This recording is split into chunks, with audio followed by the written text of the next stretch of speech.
If you've ever celebrated the Cubs making the playoffs, go ahead and hit that like and subscribe button. Folks, welcome back to another episode of Benzinga's Pre-Market Playbook.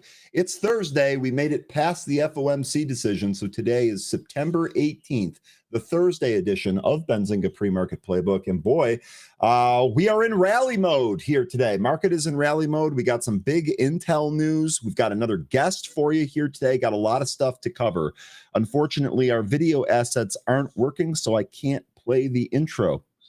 Sorry about that. So I'm just going to go right into the morning greetings here today, starting with D. Good morning, successful traders. Good morning, D. Welcome. And you are first here today. Early bird gets the worm, D. Good stuff. Thanks for joining us here.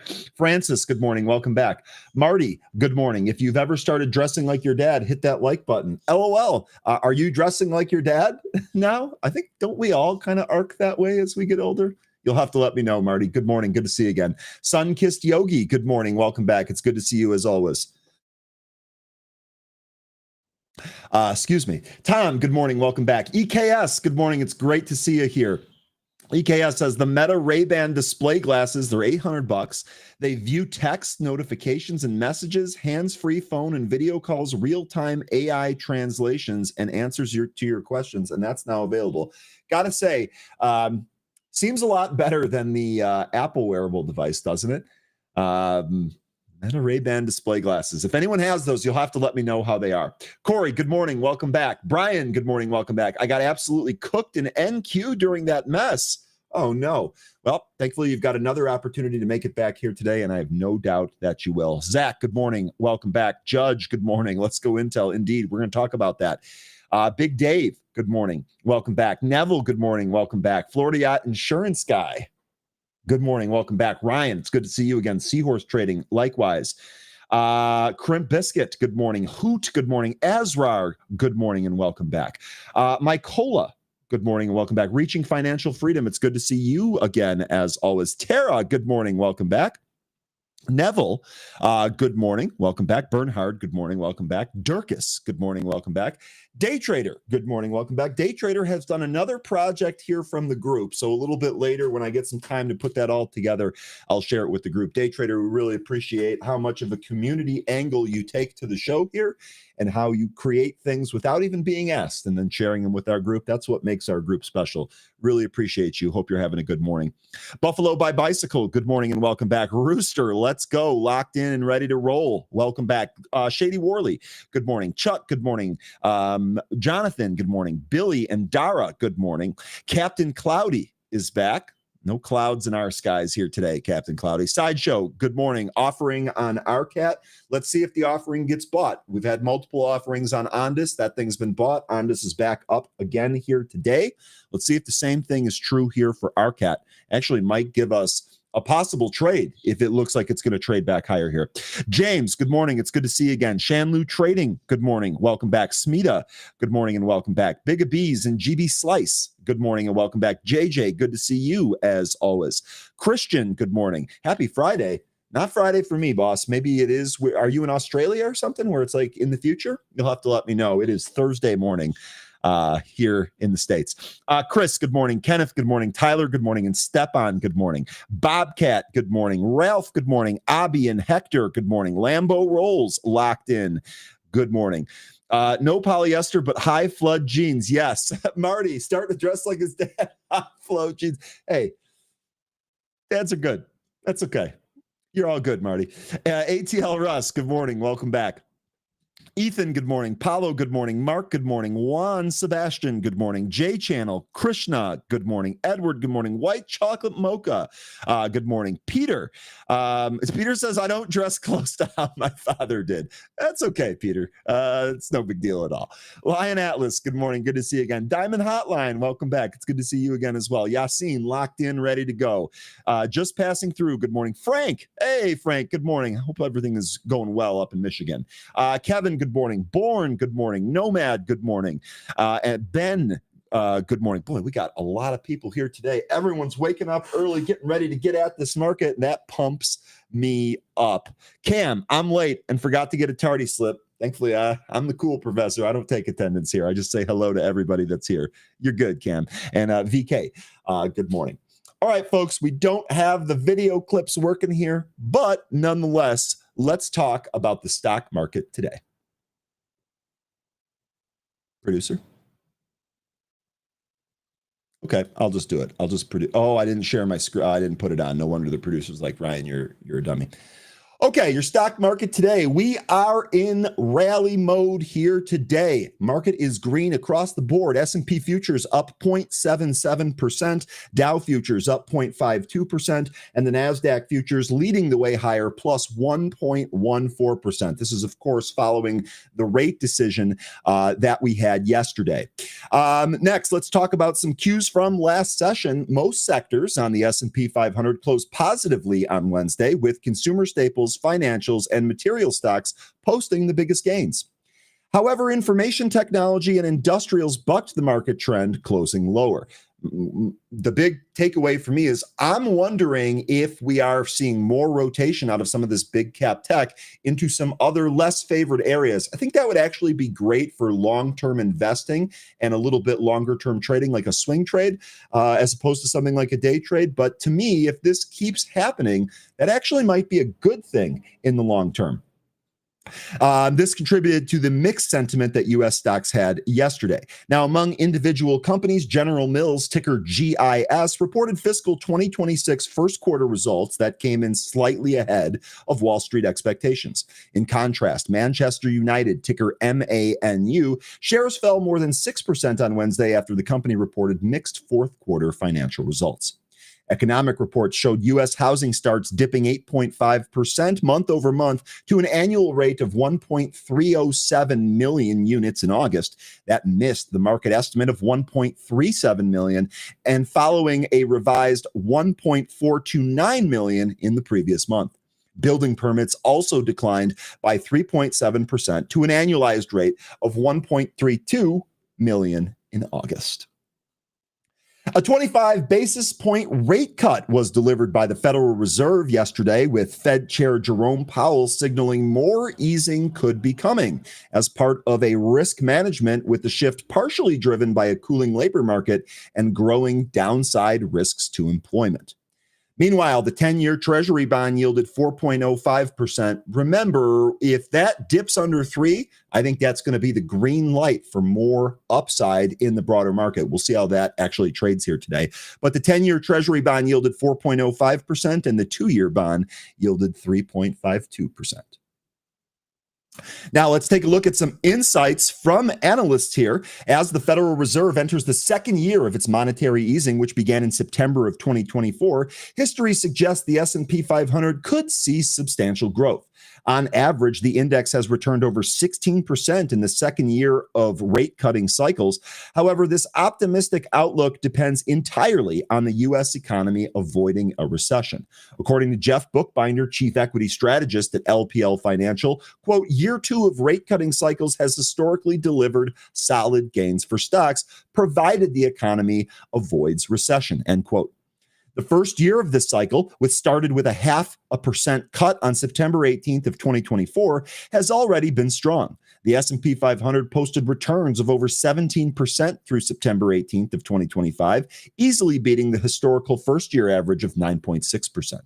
The Fed's continued easing policy on Wednesday with another quarter-point rate reduction. Analysis of the last 50 years shows a clear trend of positive stock market performance when the Fed cuts rates. While year 1 returns average 9.6%, year 2 historically has performed even better with an average of 16.4%. Quote, we would happily accept these returns over the next 12 months, end quote. That came from Bookbinder, adding that current lofty valuations might moderate some of these future gains. This is something that our group has been on top of for a long time. Despite a positive outlook, Bookbinder warns that the macroeconomic situation is, quote, far from assured, end quote. Several potential risks could derail the S&P 500 progress, and those risks are as follows. High government deficit spending is pushing long-term rates up, a weakening job market that could trigger recession fears, ongoing legal battles over tariffs, and geopolitical instability. All of these things are things that we've been talking about. None of them seem particularly new. Ultimately, the consensus view is that the markets like rate cuts that are a luxury, not an emergency. This suggests the current environment is favorable for stocks so long as the risk of recession remains low. That might be one of the things that we keep an eye on here. Meanwhile, the Federal Reserve's latest economic projections revealed a surprisingly shallow path for interest rate cuts in 2026. This is probably why you saw so much volatility yesterday, Brian. In 2026, signaling that the policy will remain restrictive as the central bank contends with a resilient economy and sticky inflation.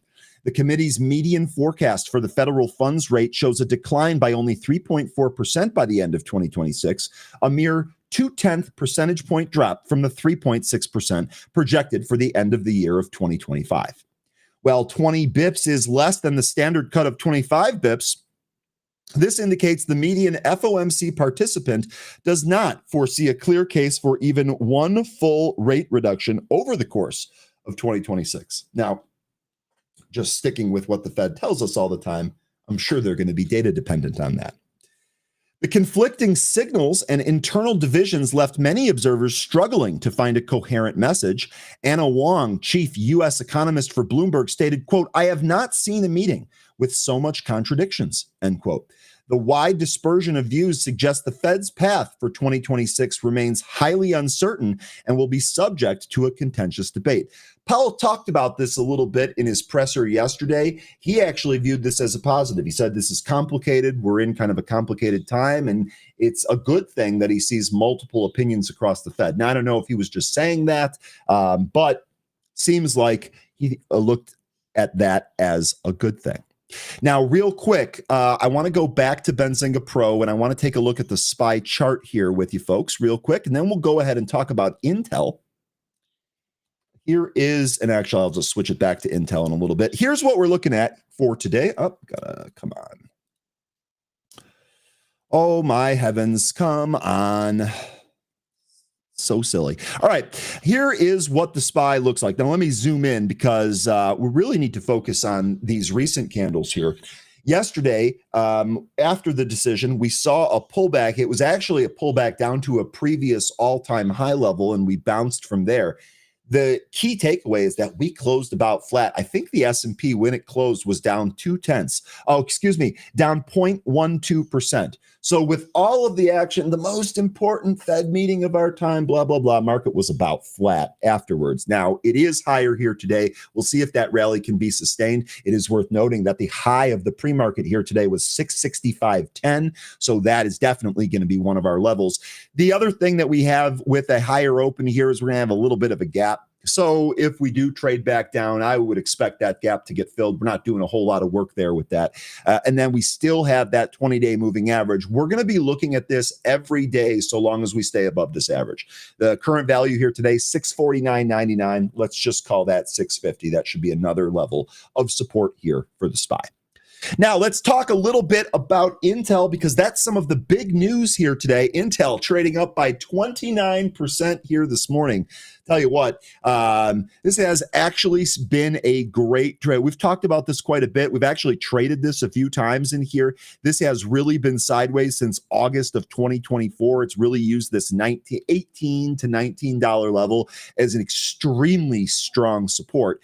Today, on the back of this news, we're actually gapping above the 500-day moving average. We fill the gap that we had going all the way back to August 1st to 2nd. And actually, we're at the high end of the consolidation range that we were in before we broke away from this. So a lot of work technically being done here by the move on Intel. Intel shares are trading higher after the company announced it will jointly develop AI infrastructure and personal computing products with NVIDIA, which will invest $5 billion in Intel stock at $23.28 per share. Now, the first question that I have here for the group, we're trading up 30% today. The news is no doubt good for Intel, but are you really moved by the $5 billion? For me, it seems like this really isn't all that much. I feel like all of the AI spending and all of the CapEx spending extremely high. $5 billion is a lot of money, but is it really enough? That would be the only follow-up question I have. I don't know if I have the answer for that yet, but that's one of the things we're looking at. Now, because this broke really early this morning, we actually don't have a story that's all polished up with all of the important things, so I'm going to review the PR here with you instead. Intel today announced a collaboration to jointly develop multiple generations of custom data center and PC products that accelerate applications and workloads across hyperscale, enterprise, and consumer markets. The company will focus on seamlessly connecting NVIDIA and Intel architectures using NVIDIA's NVLink, integrating the strength of NVIDIA's AI and accelerated computing with Intel's leading CPU technologies and x86 ecosystem to deliver cutting-edge solutions for customers. For data centers, Intel will build NVIDIA's custom x86 CPUs that NVIDIA will integrate into AI infrastructure platforms to offer to the market. For personal computing, Intel will build and offer to the market x86 systems on chips that integrate NVIDIA RTX GPU chipsets. These new x86 RTX SoCs will power a wide range of PCs that demand integration of world-class CPU and GPUs. NVIDIA will invest $5 billion in Intel's common stock at a purchase price of $23.28 per share. The investment is subject to customary closing conditions, including regulatory approval. Quote here, quote, AI is powering a new industrial revolution and reinventing every layer of the computing stack, from silicon to systems to software. At the heart of this reinvention is NVIDIA's CUDA architecture, end quote. That came from NVIDIA founder and CEO Jensen Huang. Goes on to say, this historic collaboration tightly couples NVIDIA's AI and accelerated computing stack with Intel's CPU and the vast x86 ecosystem. A fusion of two world-class platforms. Together, we will expand our ecosystem and lay the foundation for the next area of computing. Quote, Intel's x86 architecture has been foundational, to modern computing for decades, and we are innovating across our portfolio to enable the workloads of the future. That came from CEO Lip-Bu Tan. He goes on to say, Intel's leading data center and client computing platforms, combined with our process technology, manufacturing, and advanced packaging capabilities, will complement NVIDIA's AI and accelerated computing leadership to enable new breakthroughs for the industry. We appreciate the confidence in Jensen and the NVIDIA team have placed in us with their investment and look forward to the work ahead as we innovate for customers and grow the business. Now, so if you're in Intel, this is a really good day, up 30% over some moving average. We already talked about the technical area that we're taking out. So perhaps, depending on what your trade plan was, today is the day to ring that register. But the question that I have for you is there more upside given this piece of news? Is Intel suitable for a good investment entry right now, or maybe even a swing trade from some of these levels? Just kind of looking at the chart here, being greedy, if you will, I'd love for Intel to trade back down a little bit as people take profit after this piece of news and maybe hold that 500. I would just feel a little bit more confident about hanging on to Intel if we were able to add that at a support level versus just kind of chasing a PR here. So would just love to know from the group here what you guys think about Intel and whether or not this makes a good trade. Here we go. Looks like Jared is not impressed at all. Blah, blah, blah, Intel. Okay, Jared, so I'm guessing you don't like Intel and you will not be trading this. Let me know if anyone else has anything here on Intel. Ed saying, glad I didn't buy puts in Intel. Me too. Me too, Ed. Glad to hear that you're not losing money on that. Perry says $5 billion is not the point. NVIDIA and Intel together for domestic AI is huge money. This is a good point here. And this is, Perry, you're really kind of hitting at the core of why I'm asking if this is a good place to maybe enter Intel for a longer term swing. Sounds to me like you see the other side of that. It seems to me like you think this is going to be huge for the company and represents an opportunity. That's what makes a market. That's what I absolutely love. Let's see how Intel trades here today. Now, let's talk a little bit about the effects of those rate cuts here. Tech stocks rallied on Wednesday after the Federal Reserve delivered a 25 basis point rate cut, and Fed Chair Jerome Powell signaled that more easing could be coming. a shift partly driven by a cooling labor market and growing downside risks to employment. The NASDAQ 100, as closely tracked by the QQQ, recouped all morning losses and turned positive heading into the close, reclaiming the 200-point area. Tech stocks had slumped earlier in the session, with AI-linked names like NVIDIA, Broadcom, and Palantir falling as much as 3% after China announced a ban preventing domestic firms from purchasing AI NVIDIA chips. The Fed cut lowers the federal funds target to 4 to 4.25%, marking the Fed's fourth rate reduction in the current easing cycle and its first move after a 9-month pause. It also comes after months of public pressure from President Trump, who has repeatedly called for lower rates to support consumption and investment. Now, it is worth noting here, after this happened, Trump did post that he was unhappy because he wanted to see a bigger cut. He said that before the rate decision, and he said that again after the rate decision.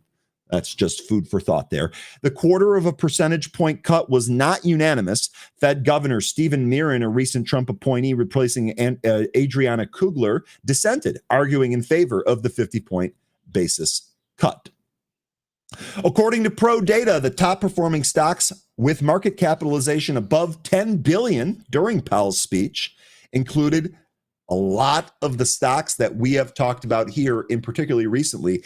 Nebius, ticker NBIS, up 4.2%. SanDisk, which interestingly we talked about earlier this week being a little extended and maybe making for a possible regression back to the mean, that was up another 3.51% yesterday.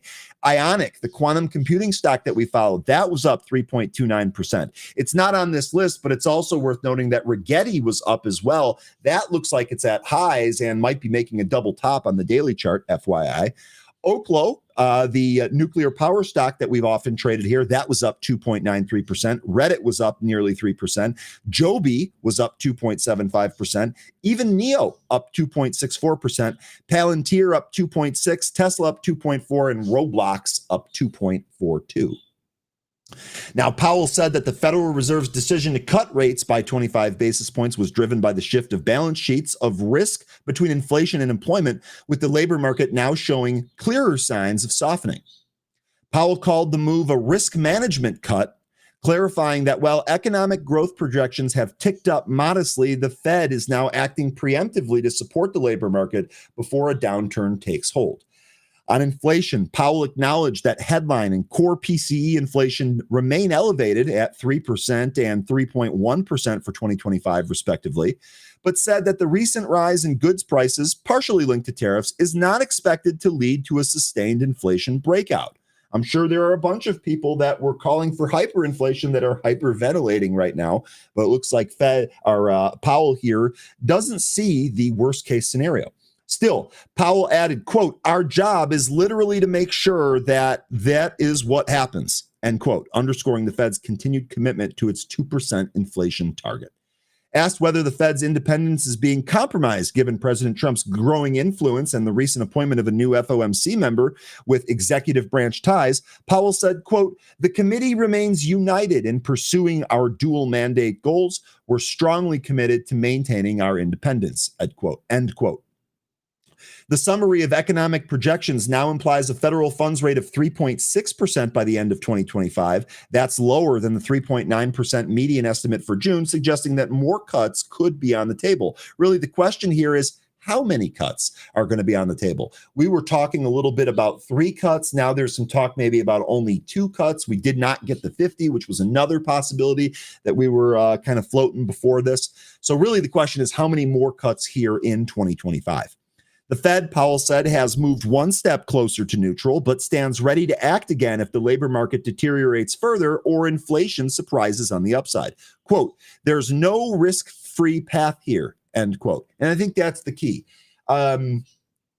Whatever they decided to do, each part of the calculus had risk. They decided to go this way. I'm assuming that's because they feel that this is the least risky way to go. We'll see how it shakes out. Asked whether the current rate cuts risk fueling a financial bubble, Powell responded that despite record equity levels, there's no evidence of systemic imbalances. All right, going to keep continuing on here. Let's give some stats here. S&P 500 historically returns over 16% in year 2 of Fed easing cycle, but only if the recession is averted. We talked a little bit about this, so I'm going to kind of skip down through some of this just to not repeat it. Historical analysis over the past 50 years reveals a consistent pattern of positive stock performance during rate cutting cycles. While the average gain in year 1 was 9.6% and the median return stood around 16.4%, year 2 has historically seen even better performance, averaging 16.4 with a median of 14.4. Quote, we would happily accept these returns over the next 12 months, end quote. That's from Bookbinder. Though acknowledging current lofty valuations could maybe temper some of those expectations. The critical distinction lies in the economic environment. Stocks experienced declines during rate cutting cycles that coincided with recessions such as 1980 to 1981, 2001, and 2007. For stocks to continue their upward trajectory in the next 12 months, sustained economic growth is essential. This growth, experts believe, could be supported by stable interest rates, cooling inflation, fiscal stimulus, and ongoing investment in artificial intelligence. While the outlook remains constructive, the macroeconomic environment is, quote, far from assured, end quote. That's according to Bookbinder again. Potential headwinds include deficit spending impacting long-term rates, a stalled job market sparking recession fears, legal challenges to tariffs, and geopolitical risks. Despite these uncertainties, the consensus suggests that markets like rate cuts that are a luxury, not an emergency, positioning the current backdrop as favorable for equities, providing that we avoid a recession. So that's kind of where we're sitting here. We'll see if this rally continues. Again, in the pre-market here, looking pretty good.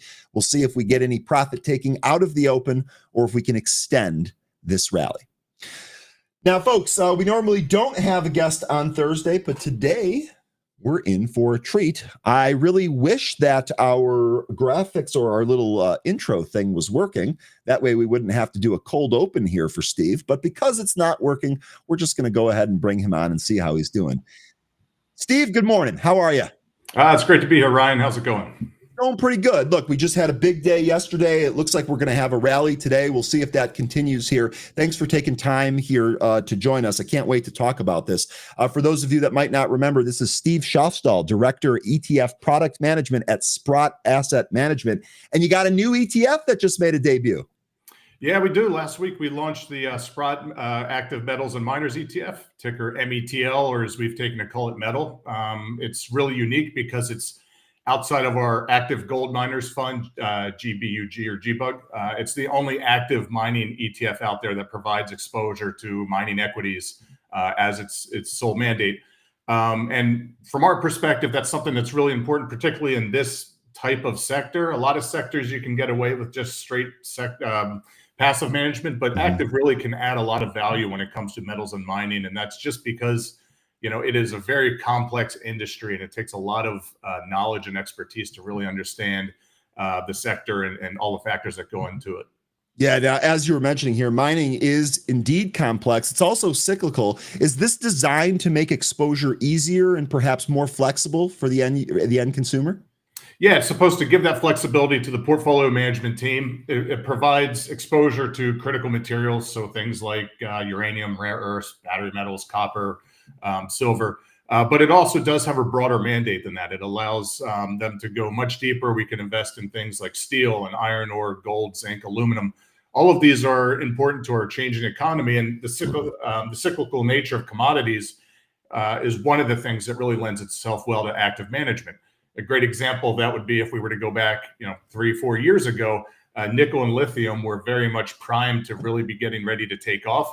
We've seen the EV market cool somewhat, though the long-term prognosis is still favorable in our view. But what an active strategy allows is for portfolio managers maybe to dial back that lithium exposure temporarily and invest in things like uranium, which are doing quite well at the moment. Okay, that's awesome. What's great about this is that the timing really couldn't be better. I believe it was Monday of this week. I want to say it was Monday of this week in one of the after-hour shows that we have where we discuss what might make good plays. Steel kept coming up as a commodity. And awesome to be able to have kind of a diversified ETF to go after that, as opposed to just finding individual steel companies, which was the task that we did that evening. So really exciting stuff there. Let me ask you, how many holdings are in metal? So currently we have about 34 holdings, about 40% or so of the basket is in large cap, 35% in small cap, and the rest in mid cap exposure. Okay, nice. So there's a pretty good diversification across that. That's absolutely what I like to hear. So how can active management make a difference in mining equities?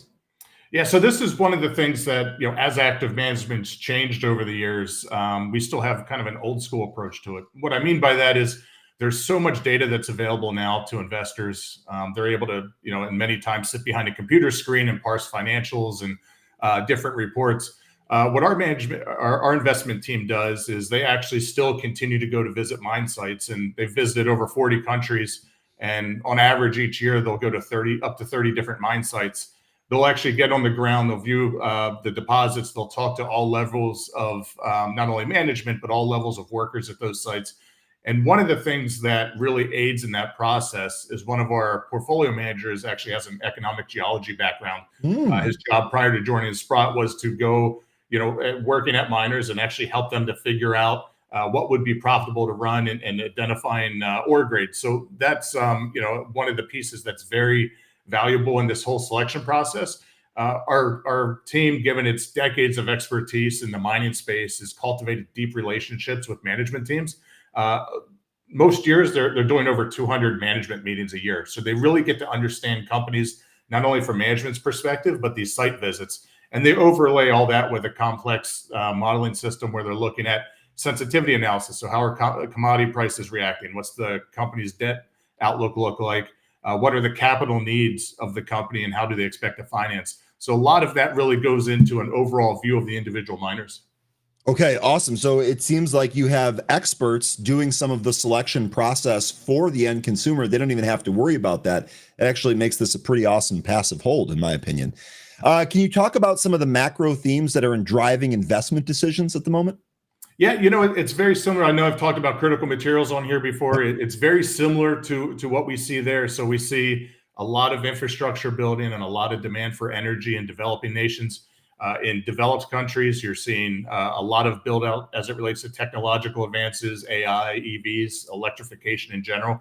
So that's really adding itself to this resource hungry globe at the moment, where we have to mine much more material than what we're currently mining.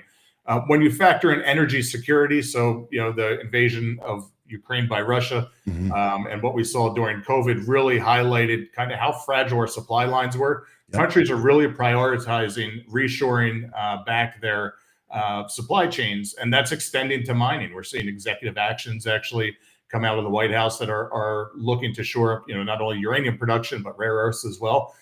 So this is kind of the general theme that we're really seeing going across commodities. And going into the even well into the future, next 20 or 30 years, we're expecting to see in a lot of cases where available supply is struggling to keep up with demand in things like uranium and copper and other metals as well. So in our view, it's a very attractive macro backdrop, and in many cases, we're looking at a longer term commodity bull market. Okay, that's fantastic. Marty here from the chat. I like this metal ETF. I was looking for something like this. So there you go. It looks like you're meeting consumer demands on that.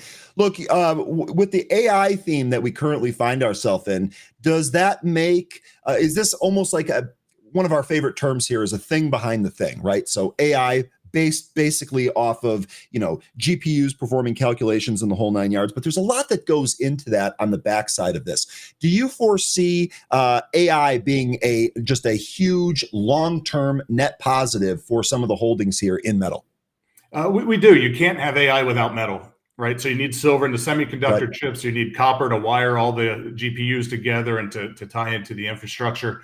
We're seeing increasingly that these large tech companies are relying on nuclear energy to provide the massive amounts of electricity needed to fuel these data centers. So all of these different commodities have a role to play, and without them, you can't really have this growth that we're seeing in AI. Yeah, no question about it. That sounds great to me. James here saying, color me impressed. All right, really good stuff. The last thing that I want to ask you about here before I turn it over to you for any extra comments that you might have about this or other ETFs that you want to talk about. The big piece of news right now is now we're entering this rate cutting cycle. We finally got the rate cut here from the Fed. We've talked about how this can be good for some companies and bad for other companies. How does the team, especially during the selection process, how does this factor into that process? Does it matter at all? It does. They take an overall macro view of not only the U.S. economy, but the global economy. And I think one of the areas where lower rates could actually help a lot of these miners is the mining sector has been a sector that's been underinvested for the better part of 2 decades at this point. As these companies have to go out and secure new capital, if they're able to do those at lower financing rates, that's positive to their bottom line down the road. Another area where we see investment coming in is not only our private companies like technology companies investing downstream, investing in lithium companies and uranium companies and utilities. We're also seeing that governments are starting to really get involved and allocate capital to miners and mining projects. We're seeing them lift the red tape in a lot of cases in the U.S. and Canada as it's becoming increasingly important that this is something that would, securing our supply chains would be something that would benefit, the individual countries as well. Okay, 2 quick questions here from our viewers. First one here is regarding calls. This ETF is actively managed with covered calls. So I think what they're asking is, I know that this just debuted on September 10th, so it hasn't really been out for very long. Looks like 6 days that this has been out. Do you know if there are going to be an option chain on that? Maybe that's not your wheelhouse here. Do you know if options will become available for this? So I assume they're expecting on the underlying ETF, or are they asking about the holdings? I can address both. So what I'll say on the underlying holdings of the fund, we have a broad mandate to invest in, metals, miners of, a diverse group of metals. That can include, those well-established miners that are actively mining, as well as development and exploration companies. While we have a broad mandate, there's no mandate that allows derivatives to be held in the ETF. So it's not an income producing strategy. Now, as it relates to ETF in general, will it have options traded on the ETF? That will be for the options market makers to determine if there's sufficient supply there down the road. But that's separate from what we do from the portfolio management of the fund. Got it. There you go. Eli, let me know if that answered your question. The other one here, and this is good. I think we should kind of touch on this. We talked about this a little bit when we talked about the silver ETF last time. Do you separate gold and silver from the metal ETF? So this is one aspect that's really different from kind of some of the other ETF strategies out there. One is our mandate is, it's not limited to just United States exposure, which you could see in other offerings out there. But we don't exclude precious metals. Gold's not currently in the portfolio, but it's available under the mandate. Silver is in the portfolio. That's got the dual uses as a precious metal and also industrial uses. So that's also something that's different from some of the other ETF strategies that expressly prohibit precious metals investing and also don't have uranium exposure. So we wanted to keep this broader. We wanted it to be representative of the overall metals market and the opportunity that we see. Okay, I think that's perfect here. And then last question here from the viewers. Will dividends ever be paid on this? Yeah, so to the extent that there's income to be delivered back to shareholders, we'll pay those at least annually. If you look at our other ETFs, those dividends typically happen in December of each year. Okay, really good stuff there. Steve, was there anything else that you wanted to mention about this or Sprott or any other Sprott products? Yeah, I would just say, we do have a very large lineup now of ETFs that are dedicated not only to precious metals, but also critical materials. Most of those are, out of the 12 we have, 10 of those are passive. We have 2 active funds. It's really up to the investor to determine. We found that some really like the passive approach because they have it's a rules-based strategy. They know what they're holding, and they might not want to take on that active manager risk. We view the active strategies as a potential option for investors that are comfortable with the active manager risk and want a little more involvement from the investment side, really lending to our expertise and how that plays out in the portfolio. Okay. Steve, absolutely fantastic. Thanks for getting up early and joining us here. Folks, that is Steve Schoffstall, Director and ETF Product Management at Sprott Asset Management. Steve, looking forward. You got any football picks for the weekend? I'm not sure what games are on yet. As you know, I'm a 49ers fan, so we'll see if they can stay healthy and how that plays out for the rest of the year. Yeah, that makes sense. I've just been asking. I'm addicted to football. I've been asking all the guests that. Steve, thanks so much for your time here this morning. Thanks for waking up early with us. We'll catch you next time. Thanks. Great to be here. That is Steve Schoffstall from Sprott Asset Management. We thank him, and glad to see that you folks like those new products there. Again, I'm really blown away by how great the timing of this was. This was literally like half of the discussion that we had recently in Happy Hour about where we might want to go next for investment and how we can do that on kind of a passive or more long-term scale. So really, really appreciate that. Great stuff here today. Brian said 49ers are going to have a rough season after slashing half of that defense. We'll see. Well, we'll see how it shakes out here. But really good stuff, folks. Thank you for all of that. Let me go ahead and bring Pro back up here. What happened to Mark Petrino? Guys, it is Thursday. Am I like crazy? No, it is Thursday. Someone else said happy Friday here today. It's Thursday. Mark Petrino is going to be joining us tomorrow on Friday. Oh, man. You actually made me double. I got it right there. I did a double take just to make sure I had the right day. I was fairly certain that it was. Mark Petrino will be joining us tomorrow. The ticker for that ETF that we just talked about, ticker METL, Mike Echo Tango Lima. Okay, Brandy, we're all a little bit of crazy. That's what makes us unique. All right, real quick here, before 13 gets on, we actually have a little bit of extra time here. I want to talk about a couple of other things. First one here is going to be Cracker Barrel. This made a lot of news recently. Cracker Barrel Old Country Store, ticker CBRL, is pausing its long-term capital investment strategy following guest backlash over recent store remodels and a rebranding effort that led to an 8% decline in foot traffic. During its fourth quarter earnings call on Wednesday, Cracker Barrel's CEO Julie Masino confirmed the company would halt its previously outlined $600 million to $700 million capital plan and revert remodeled stores back to their traditional look. Whoops. Quote, "We will not proceed with these modern stores," end quote. "I have also begun reverting to our old-timer signage and bringing back more traditional Cracker Barrel interiors to these locations." In addition to reversing the modern design elements, Masino said that the company would stop all further remodels and refreshes system-wide. Quote, "We've hit pause on these as well and will not roll out any further remodels or refreshes while we continue to gather and evaluate data on existing stores."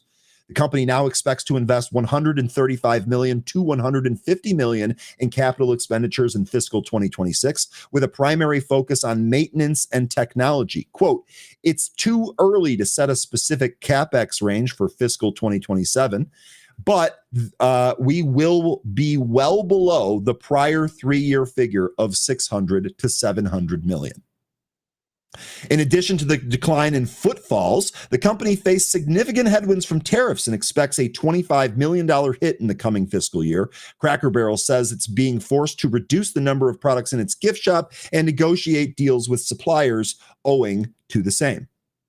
The company released its fourth quarter earnings results on Wednesday. They did report $868 million in revenue. That was down 2.95% year over year, but ahead of consensus estimates of $855 million. It posted a profit of 74 cents per share. That fell short of the 80-cent estimate. Jane here says the remodeled restaurants were ugly. I'll tell you what, maybe I've been to a Cracker Barrel way back in the day when I was a teenager or something, but I haven't been there soon. I've been kind of watching this from afar, to be quite honest with you. I don't really have an opinion on the whole thing. Seemed kind of silly to me, but again, I don't necessarily consider myself plugged in to the Cracker Barrel scene, if you will. Okay. Actually, you know what? Let's go back to Pro here real quick. CRBL. Here is your... Is it CBRL? Cracker Barrel. Yeah, it is. Here's what the chart looks like. We're down 6% here today, trading at about $46. That puts us right in here. This is actually a fairly decent area. I do think there's some more downside here to 34, probably some more resistance closer to 40, but I don't know if we're even going to get down there. It seems to me like they kind of identified what the problem is and moved away from it and actually did it fairly quickly. So I would imagine that most of the downside here is baked in. I don't know if the boycotts or whatever the other stuff is going on. I don't know how much of an impact that would have. seems like they're reversing course anyway. Maybe if this does come into one of those levels, that is a possible add zone. Okay.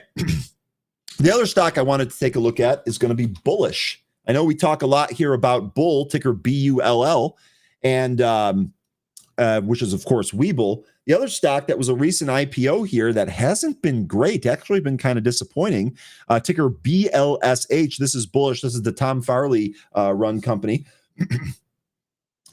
They're actually trading up here by about 10%. All right, they're trading up by about 10%. They released their first earnings report since coming public, and it looks like this is a pretty good report. Also had some price target re-ratings here today. Yeah, these were not, receives a hold from Compass Point, but otherwise these were price target re-ratings from Citi, Cantor, Rosenblatt. I think that was, and Canaccord. I knew there was one more in there. So, okay, so Bullish trading up by about 9% today. Does this become a little bit memey because Bull is in the name?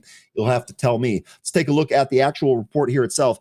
Bullish CEO Tom Farley said on Wednesday that the company's flagship offerings, such as the CoinDesk 5 index, have the potential to become the MSCI of the crypto world. During the company's second quarter earnings call, Farley responded to a query about Bullish's indices. This is hard to say. Bullish's indices business and plans to turn them into the MSCI of the crypto world. Quote, people are looking for broader sets a la the Dow or the S&P 500 or MSCI's emerging market index or something to be able to invest in a broader swath of the market while maintaining Bitcoin as their primary way to invest. CoinDesk 20 is a broad-based index that measures the performance of top cryptocurrencies, with Bitcoin weighted at over 30%. The CoinDesk 5 index tracks the 5 largest, most liquid, and investable digital assets from the broader CoinDesk 20 index. Since launch, the CoinDesk 5 index has returned approximately 132%, while the CoinDesk 20 index has netted 321%. Let me pause right there. I know we've got a lot of folks here that are into crypto, and that is awesome. And I am looking to expand that. And I want to bring on more guests that talk about crypto. And if you guys have suggestions, you guys and gals, excuse me, have suggestions on that, I'm all ears. I've been bullish on crypto from the beginning. I absolutely think this is here to stay. So I'd be looking to proliferate that. But let me ask you, how many of you are interested in trading some type of index, or maybe even holding some type of index rather than an individual crypto itself? To me, at least from judging from the conversations that we have here on a regular basis in the morning, seems like you folks are all interested in individual crypto names. I'm almost wondering if this is something that you're interested in at all. You'll have to let me know.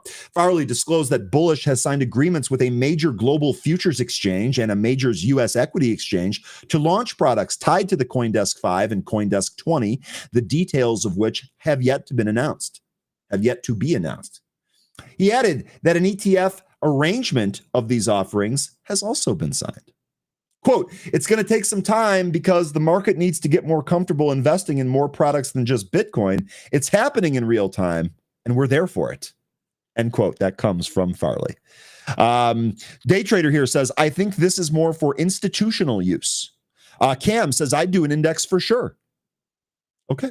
So it looks like we have some varying opinions on that one. Really quickly here, I just kind of want to run through this, and then we'll bring 13 on, and we'll start taking a look at the stuff that you guys want to take a look at. Farley's remarks coincided with the SEC approving the listing and trading of the Grayscale Digital Large Cap Fund, which holds cryptocurrencies based on the CoinDesk 5 index. Meanwhile, Bullish reported its first quarterly financials since becoming public, with second quarter earnings of 93 cents per share, up from losses of $1.03 per share last year. Kathy Wood-led ARK Invest added 36,328 shares of Bullish across its ARK Innovation ETF. That's ARK-K. I think the story trading guys were talking about this yesterday. And the ARK Next Generation Internet ETF, that's ARK-W. The total there, just shy of $2 million. Bullish, backed by billionaire investor and entrepreneur Peter Thiel, opened a blockbuster listing last month. It also operates cryptocurrency news website CoinDesk, which it acquired from Barry Silbert's Digital Currency Group in 2021. 2023. All right, let's go back to Pro here. Let's bring on 13. You know, I actually had one. Good morning, 13. How you doing? Hello. Sorry, I wasn't good. ready for you there. How's everybody this morning? How are you? I'm doing really good, man. We just talked to Steve from Sprott Asset Management. Steve Schoffstall, I'm sorry, from Sprott Asset Management. I was just saying, 13. Was it Monday of this week that we were talking about different steel plays and other metal plays that might make good plays? Well, guess what? Ticker METL, a new managed metal ETF, debuted on September 10th. We just had Steve on to talk about it. Actually sounds awesome. Sounds like there's a lot of thought put in there. That might be a really safe way to kind of play this. But I wanted to. I just thought the timing was hilarious. We literally just talked about this, and now we've got a new place to go for that. One more thing, 13. That I normally take care of all the news before I bring you on, but this one last story, I'm just going to run through it here real quick. I thought maybe you'd enjoy this. I definitely think there's going to be some back and forth for the chat on this, so let's just go ahead and do it. Ticker DNUT. How many of you traded this yesterday? How many of you traded donut yesterday? We had a huge pop intraday. It came all the way back down and retraced the move. Then we had a wild after hours and we're higher here today. What's going on? Well, they're trending. The stock of the multinational donut and coffee house chain climbed 3.8% to $3.27 during after hours trading. On Wednesday, it actually popped during the regular session as well, following the FBI Director Kash Patel's congressional testimony about his stock purchase. So Cash buying some DNUT there, causing the stock to spike, retrace the entire move, actually went lower than it was when they first got that news, then traded back up here in the after hours. One of the congressmen asked Patel about buying between 15,000 and 50,000 in donut shares on May 9th. Cash also bought between $50,000 and $100,000 worth of ON Semiconductor, that's ticker ON. He answered, quote, I submit proposals under DOJ guidance. His disclosure with the Office of Government Ethics states that there's no current conflict regarding his purchase, meaning they do not interfere at all with FBI responsibilities. This is kind of why I was snickering there. I know there's a lot of jokes about cops and donuts and all of that, and now the director of the FBI is buying stake in a donut company. It almost feels as if you can't even make it up. They're going to be busy. They're going to. That's absolutely right. He had previously sold over 40 holdings, including NVIDIA, Palantir, and Eli Lilly, to prevent potential conflicts of interest when he took the FBI role. So that, to me, adds yet another just kind of level of funny to me. You got a guy here that wants to play by the rules, at least by all things that we can tell here, has a bunch of mega winners. I think NVIDIA and Palantir absolutely classify as a mega winner. Eli Lilly, too, especially on the back of his factories, sells it all and says, I'm going to buy a donut company. I'm sorry for laughing. To me, it's just, some of the news is not great. This one, to me, a little bit cheery. So I turn it back to the charts here. Who's looking to buy donuts? And no, I don't mean the little delicious rings of fried dough. I mean ticker DNUT. Who's looking to buy Krispy Kreme on the back of that? You'll have to let me know. Let's see. So the price right now is like right up at the 50-day SMA. So we'll see how that ends up, climbing over it or not. But that's where we're at right now. So that looks to me like the big resistance area. Not going to get into the DNUT, but this is one of the stocks. I mean, dude, it's not necessarily a staple, right? It's more of discretionary, I would say, right? Nobody needs to eat this, and it's absolutely hammered. So this is kind of one of the stocks that's probably going to end up doing much better next year. We'll see. Ticker DNUT. Maybe a bottom has been put in.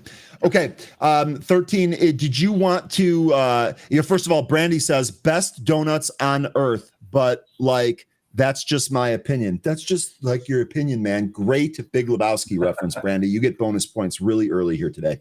You know what? I agree with Brandy. I agree with Brandy. As far as a chain goes, there is no better, more delicious donut than Krispy Kreme. In fact, something like Dunkin' Donuts, this might be a controversial opinion. Those aren't even donuts. Those are garbage. Those are absolutely terrible. If you've had a good donut and then you go and have a Dunkin' Donut, you're like, what is this thing? Brandy, I completely agree with you. Krispy Kreme, man, oh man. This, I'll tell you what, when I started to make a very concerted effort to make sure that I eat as little really crappy food as possible, this was one of the first things that I gave up. And still to this day, some mornings, especially on like a cool Sunday morning, I'm like, oh, I could go for a couple of donuts right now. But we stay strong. We stay strong and we don't do that. Anyway, Brandy, I agree with you. All right. Enough about donuts here in the morning on the show. 13, you want to hammer out some of these movers? Let's do that. All right. The first one's going to be super easy, so I'm just going to roll right through it. First mover on the list, ticker ETNB. Company is 89 Bio, and it is a takeover. Takeover here, it's trading at about $15. Strategic acquisition of 89 Bio by Roche highlights promising growth in MASH and FGF21 market. So the only thing I think we can take away from this, perhaps there are other companies in the same type of industry that might also make potential takeover targets. But for the trade session here today, this is a takeover. The move's already in. Nothing to do here. Yep. All right. He just said, yep. So I'm going to move on. That's perfect. That's perfect. Next one here is going to be APVO, and this is Aptevo Therapeutics. This stock here actually finding some resistance here at 280. This surged over 46% on a breakthrough AML treatment results. See if I have any more news for you on that. We also had Steve Cohn taking a passive stake as of September 16th. That SEC filing came out yesterday, 9.1% passive stake. Take a look at the short interest here, 3.11% of the float shorted with 1 day to cover. On average, stock trades 4.19 million shares. The float here is just about 3.3, a little under that. Today, we've traded over 52.5 million. 13, what do you think here about ticker APVO? I was just trying to look through my notes real fast because I just noticed something about APVO. Okay, this what is when we traded, I think even earlier this week, like on Tuesday or Monday. Yep. This is the one I hit this one. This is one of the ones I hit. Yeah, this is the one that had the 100% remission rate in their Rainier trial. So this one could probably make similar moves. And looking at the chart right now, we're trying to see the price move over 275. That's been the resistance area. The highs of the pre-market have been 280. So I'll be looking for a breakout of 275. If we don't get that, we've got support by means of VWAP and the 65 EMA. Those are going to be down a little bit lower than where we're at right now. VWAP I have at 243 and the 65 EMA at 232. So kind of just hanging out here going sideways at the moment, but it looks like it could be setting up to make that move to 275. So we'll see if we end up getting that in the pre-market here. Okay. Really good stuff there. APVO. Look at this. Sarah Sassy, I will promote stuff like this all of the time. I use Benzinga movers to find it. 6 trades for 6. No losses. Sarah, man, maybe it's time to get a lottery ticket. What's the Powerball at? That's pretty good. You got some pretty good mojo going right now. Keep us posted on what you're trading here. Really good stuff. Glad to see that's helping. Okay. Keep it up. Now, the next thing here, 13, I'm going to kind of weave here, right? I'm going to kind of do a little bit of a weave here. The next ticker on the movers list here today is actually INTW. Now, this is the 2x long Intel daily ETF. So you're seeing a 2x levered move here based on what Intel is doing. So there's obviously no news for the ETF. But instead, let's tie it all together. Let's take a look at the news on Intel. I already covered this a little bit here today. I'm just going to recap it real quick. 13, I'm mostly doing this because I want to get your opinion for the group here. Intel shares are trading higher after the company announced it will jointly develop AI infrastructure and personal computing products with NVIDIA, which will invest $5 billion in Intel stock at $23.28. Obviously, that's extremely good news for the stock. It's popped up here by 30%. We're holding steady here at about 32.5. 13, what do you think about this?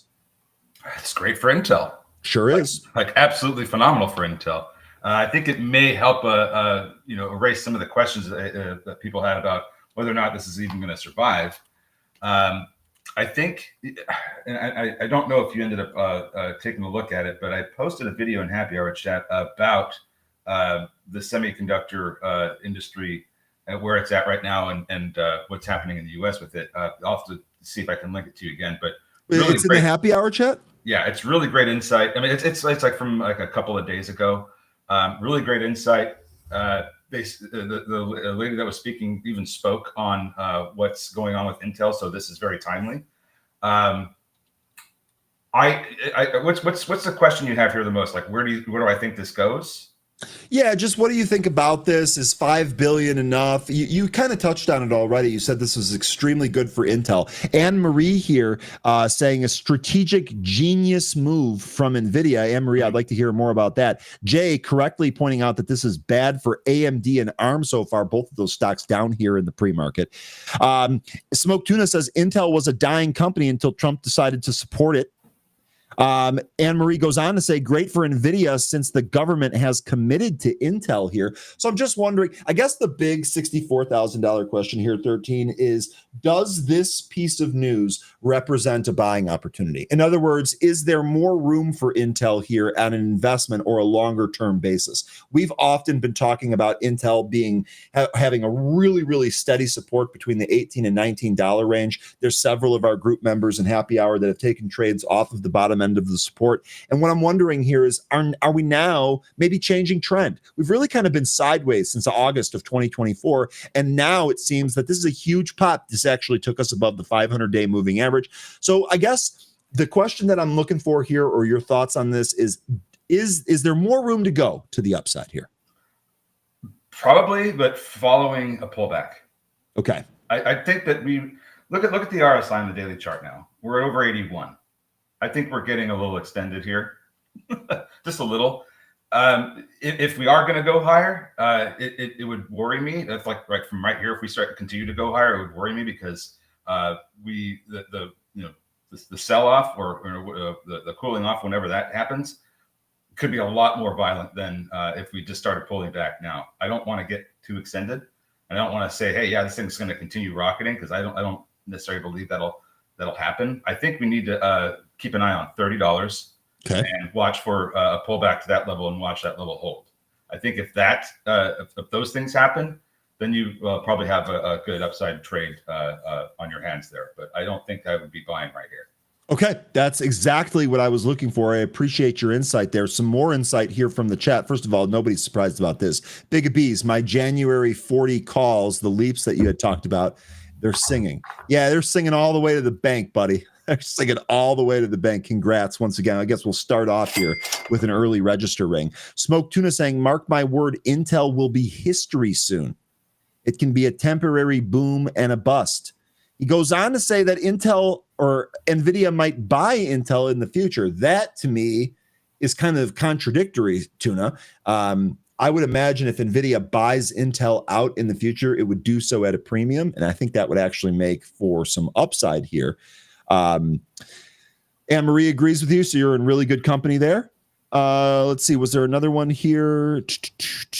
There was one more that I thought Dara, excuse me. Dara here says, I think there are better places to put your money. And Dara, this is, I agree with you on this, on the surface here. This is actually something, when we first started talking about Intel, the chips deal, the whole 9 yards, this is really the consensus that we got to, is that, hey, yeah, this is probably good, but probably better places to put your money. I feel the same way. 13, if you're waiting for a pullback on this before it's even viable, it seems like you think the same as well. Yeah. So one thing about Intel is that I don't think that they're going to get completely taken over by NVIDIA, if that's even possible. I think, if anything, they could buy pieces of the company. But as soon as you start talking about selling Intel, you're bringing a lot of other players into the conversation, particularly AMD. They have licenses with this company that if another company buys them, it's not like it just moves over and now they're licensed with that company. It doesn't happen that way. There's going to be a lot of stuff to go through if you were going to see Intel sold to one whole company. I think if anything, they'd get broken up and people would be buying the pieces. Okay, so they just kind of get pieced out there. Okay, 13. This is why I wanted to ask you. Really good insight there. Really good insight here this morning. I'm going to keep moving through the movers list there. Oh, the one person that asked about this, let me go back and find that here real quick. I just want to make sure that we took care of this for you. I can't find the comment. Whoever asked if we could recap Intel, let me know if that was sufficient. Let me know if you got what you were looking for there. 13, I'm going to keep moving here. I'm not sure what it was that you covered. So if there is, I know LASE is one that we got to take a look at here. A number of the folks in the chat are looking at that. But we'll start here with AQB. This is Aqua Bounty Tex, and this has one of our favorite, I don't know if it's actually our favorite, but this has one of our catalysts that we've taken a look at. They're trading higher after the company announced it had regained NASDAQ compliance. So yesterday in the afternoon after the close, this stock is regaining NASDAQ compliance. So what do you know? It's up almost 40% here today. Now, it was a lot higher. It actually took a second leg up in the after hours yesterday, probably on just some of that active trading. This morning here today in the pre-market, we have a big upside candle, but that thing basically, we just kind of came back down to our initial impulse move from when we got that news. Quick look around the horn on this one. 27.05% of the float shorted with 1 day to cover. Average 100-day volume on the stock, 2.29 million. Today it's traded 13.7. Float here was 3.8. What do you think here on ticker AQB? Well, if you look at a daily chart, right now we're at a resistance area that goes back to November of 2023. This was previously a support area, but it's back in August of last year. It looks like the yen carry trade actually took this down beneath that support area, and it hasn't been back up there until just recently. So now we're back above the 500-day SMA. That value I have at 152, so that could be a support area. Okay. But looking at the 5-minute chart, it seems that there's a lot of sellers in the way at 180 to 185. So if this manages to turn around, I know it's been in a bit of a decline since it had that big impulse move beyond 180 and took it all the way up to 267. It's looking for support from the 200 EMA right now in the 5-minute. And if it doesn't get that, the next support I have beneath that is going to be about 140 and then lower down at 120. So I don't know if that's what's going to happen with this today, but it is kind of going sideways right now. So the hope here is that it recaptures the 65 EMA and VWAP and goes on to test that 180 area that I mentioned earlier. Okay, really good breakdown there. Ticker AQB. Yeah. The company needs cash too, by the way. So anticipate that there could be some capital raise coming here too. High risk of dilution from a capital raise. Got it. Yep. And the short interest is 27%. Yep. Joe here, he might call this Albuquerque. Yeah. AQB, I like might call it Albuquerque. Okay, so at least we know. At least we're getting that out of the way here early on. I love it. Really quickly here, we always like to start our morning with positivity. So that's exactly what we're going to do here. One of our Twitter viewers, Patrick Kilkenny. Morning, everyone. What a crazy year. This space is amazing, and I appreciate you all. We appreciate you, Patrick. It is an amazing space, and we look forward to leveling up the level of amazing on a daily basis. Appreciate you putting that positive energy into our community here. We look to be able to return that to you and everyone else. And we're only 3 quarters in. We have a whole quarter left of this year. That's right, 13. So buckle up. Yeah, exactly. We've got another quarter of this stuff. It's going to be great. Okay. I love it. I love the energy here. Whatever coffee you had today, it's a winner. All right. Next here is going to be LASE. I know a lot of you folks are already looking at this. You folks, some of you have probably already traded this here today. LASE, a familiar one for us. We've looked at this before. It does look like it's got some resistance here in the pre-market at 391, high print at 406. Laser Photonics and Phanon. You'll have to give that a shot. Laser Photonics and Phanon Technologies make a major breakthrough in a laser shield anti-drone system. All right. Now, do you remember when you asked me about this? Remember a long time ago, maybe about 2023, and you asked me like, what are they going to do to counter these drones? You threw out some suggestions like, like scattershot or Exactly. Oh my Laser. God, producer. Yes, producer. Laser. Let's go. This is the anti-drone technology, and South Korea has been working on it a lot. So it's nice to see that we have this company here also making some headway here. I think this is fantastic. I don't know. I haven't seen exactly how this works, or any videos or diagrams of how it's supposed to work. But in my mind, it's. I think I have an idea how it's supposed to go. But laser is absolutely going to be the anti-drone technology of the future, as far as I can foresee. So this is really exciting. This company, unfortunately, does need cash. They just exercised warrants, so they might have some capital for the time being. But that did cause a little bit of share dilution. They are at 9.6 million shares in their share structure. Their short interest isn't really that much. It's 5.7%. And as I said, they do need cash. So let me look at the chart here and see what we got going on here. I don't think I did that when I was looking at this one. So we are coming up to I got some levels here already from the last time we traded this. 380 is one level. We were just hitting that earlier. Looks like we got one close above it, but then was immediately met with selling. That took us back beneath the VWAP. MACD looks like it's kind of rolling over here, so I'm not sure if we're gonna get this move back over 380 immediately. That takes us back into the 4 handle. But I think I'd just wait and see what happens out of the open here. I'm just not sure about the momentum right now, but it does look like it has a pretty decent setup. So that's kind of why I'm a little bit on the fence. But I think I'll be patient. Just wait to see what this does out of the open. Yeah, I think that's the smart move here. It's basically hugging VWAP right now, so I think you can actually afford yourself to be patient on this. Smoke Tuna saying that the Lasty tech already exists for drones. Mm-hmm. Jeremy wants to know who are the biggest anti-drone companies. Don't forget, Ondas, one of its divisions, is counter-drone technology. And then right from the press release itself, I think Jeremy's onto something here. Right from the press release itself, they cite that one of the key investment highlights here as being a massive market opportunity. Counter drone market projected to reach $8.5 billion by 2030. I actually wouldn't be surprised if it was higher than that, to be quite honest with you. That's just a gut feeling that I have. Yeah, here. I think so too. Especially with if you've been paying attention to what's going on in Russia with massive amounts of Ukraine drones hitting their different refining infrastructure. This is going to, I think 8.5 is pretty modest. I think that's going to be, could be twice that.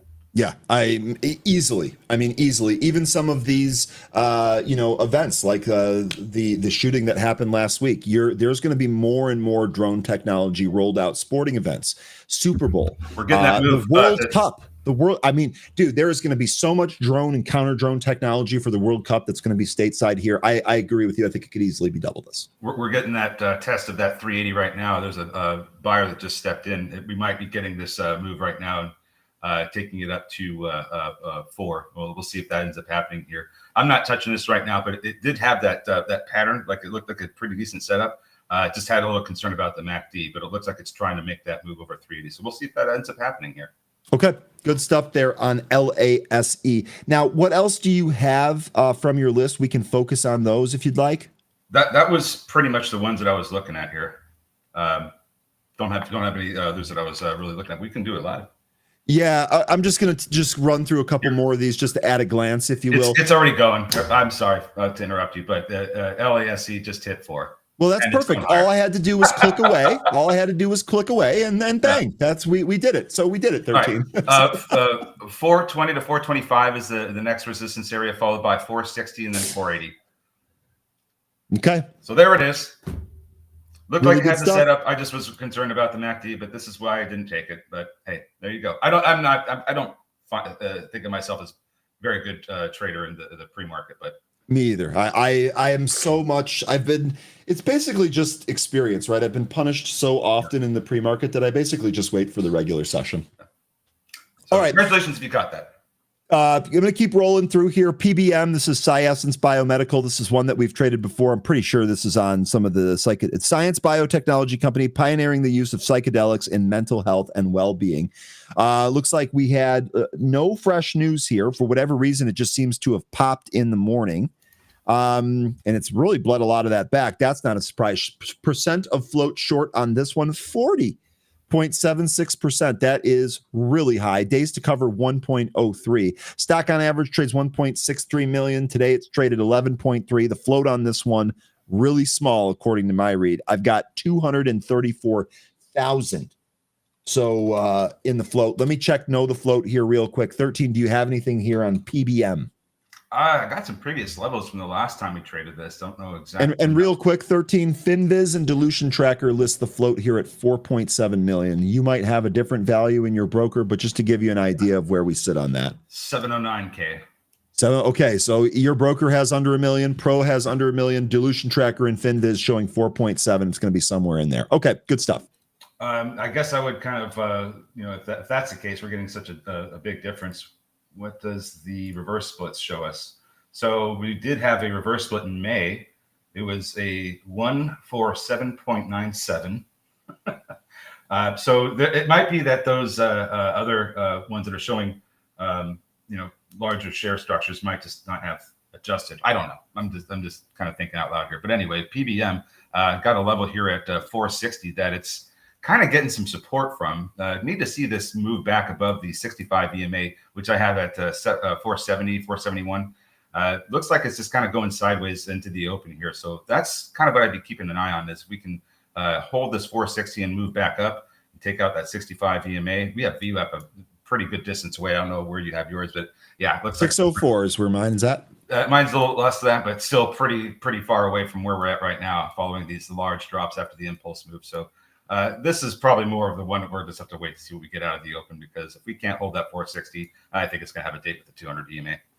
Okay, Smoke Tuna says this might be done. I got to be honest with you, looking at the chart here, I generally feel the same. When I see these charts, I kind of put them on the back burner, because it feels like to me, unless something else happens, which we can generally detect by volume flow, it's probably done, and there's probably better opportunity for us. Smoke Tuna, I think I agree with you. Yeah. The Diamond Hotline, I mentioned earlier that it's because the RSI is pretty high and extended. I mean, it wouldn't surprise me if it did have a pop at the open, but I feel like we're going to see more selling than rallying today. Okay. Candace is asking in the chat, did we do Beam? No, Candace, we didn't. But you know what? Since you asked so politely and didn't make a demand, we're going to do it right now for you. Here's what Candace is asking about. This is ticker BEEM. This is Beam GLB. Beam Global receives a new U.S. patent covering Beam Global's phase change composite material for lithium-ion batteries. That's your PR here today, and what's driving it higher by about 21%. I know we've traded this stock before, but I can't really put my finger on it or when or what the catalyst was. Nonetheless, 5.7% of the float shorted here with 4.48 days to cover. That comes on a pretty light average volume of 695,000. Today, we've traded well over 18 million. That's going to keep expanding. The float here is 17.3 million. So although it's not one of these micro floaters, it's definitely still in the low float category here. 13, you got any thoughts here on ticker BEEM? I see some insider selling. I don't think that's necessarily a big deal. We are trading beneath VWAP and above the 65 EMA, so kind of going sideways between those. I think those are going to be your support and resistance levels for the time being. As far as so it's just a material that this is rallying on, this stock, this announcement of a type of material or a patent for a material. Is that what I'm understanding? It's just a patent for a material. Yeah, I think so. Okay. Patent covering, it's a phase change composite material. So there's something special about this. I can actually, let me skim the PR and see if I can dig that out for you. Meanwhile, the company is, losing millions every quarter, and it's got about 3 million in the bank. So I see a capital raise coming in its future. Don't know if it's going to happen today or much later, but that's going to be happening. I'll be honest with you, 13. I just did a little bit of skimming. This sounds badass. Badass. The material here, unlike conventional solutions, the smart PCC material acts as a thermal switch, insulating the battery when cold and cooling the battery when hot. Okay. This innovation makes Beam's batteries significantly more robust for extreme environments, such as freezing winters in Serbia, where Beam Europe is headquartered, and scorching desert conditions for those found in the Middle East. where Beam Global has recently expanded its operations. So it looks like this material here designed to regulate on both the hot and the cold extremes. That actually sounds, I'm amazed by stuff like that. Maybe it's just the little kid in me. I think that's cool. It sounds great for space applications. So it sure does. So I almost wonder if they'll proliferate into that. That's what I'm thinking. It's I mean, when your space is, already has no temperature, so it's already cold on its own. Yeah, but if you in the direct sunlight, it can absolutely change that temperature. Quite drastically. So yeah, the temperature can change based on how you rotate in space, right? The cool side can be extremely cold, and the hot side can literally melt stuff. It's so hot. So okay, this is pretty cool. We'll see how this goes. Really good stuff here, Candace. There you go. Beam broken down. We'll see if for just really quickly here, as far as a trade goes here, especially looking at the chart. Especially if it can hold the 65 EMA, I kind of like this more than something like a PBM that we just took a look at. I would have this on my radar ahead of PBM. Okay, yeah, I think so too. What's that? I think. Oh, you think that? Gotcha. Okay, one of the other ones here, I kind of skipped over it. I think we've looked at this before. I think we joked around. This is Bar Fresh Food Group, ticker BRFH. I can't help it. I think we talked about this before. I look at this ticker and it looks like barf to me. I'm sorry. That's just what I see here. This did pop here this morning, however.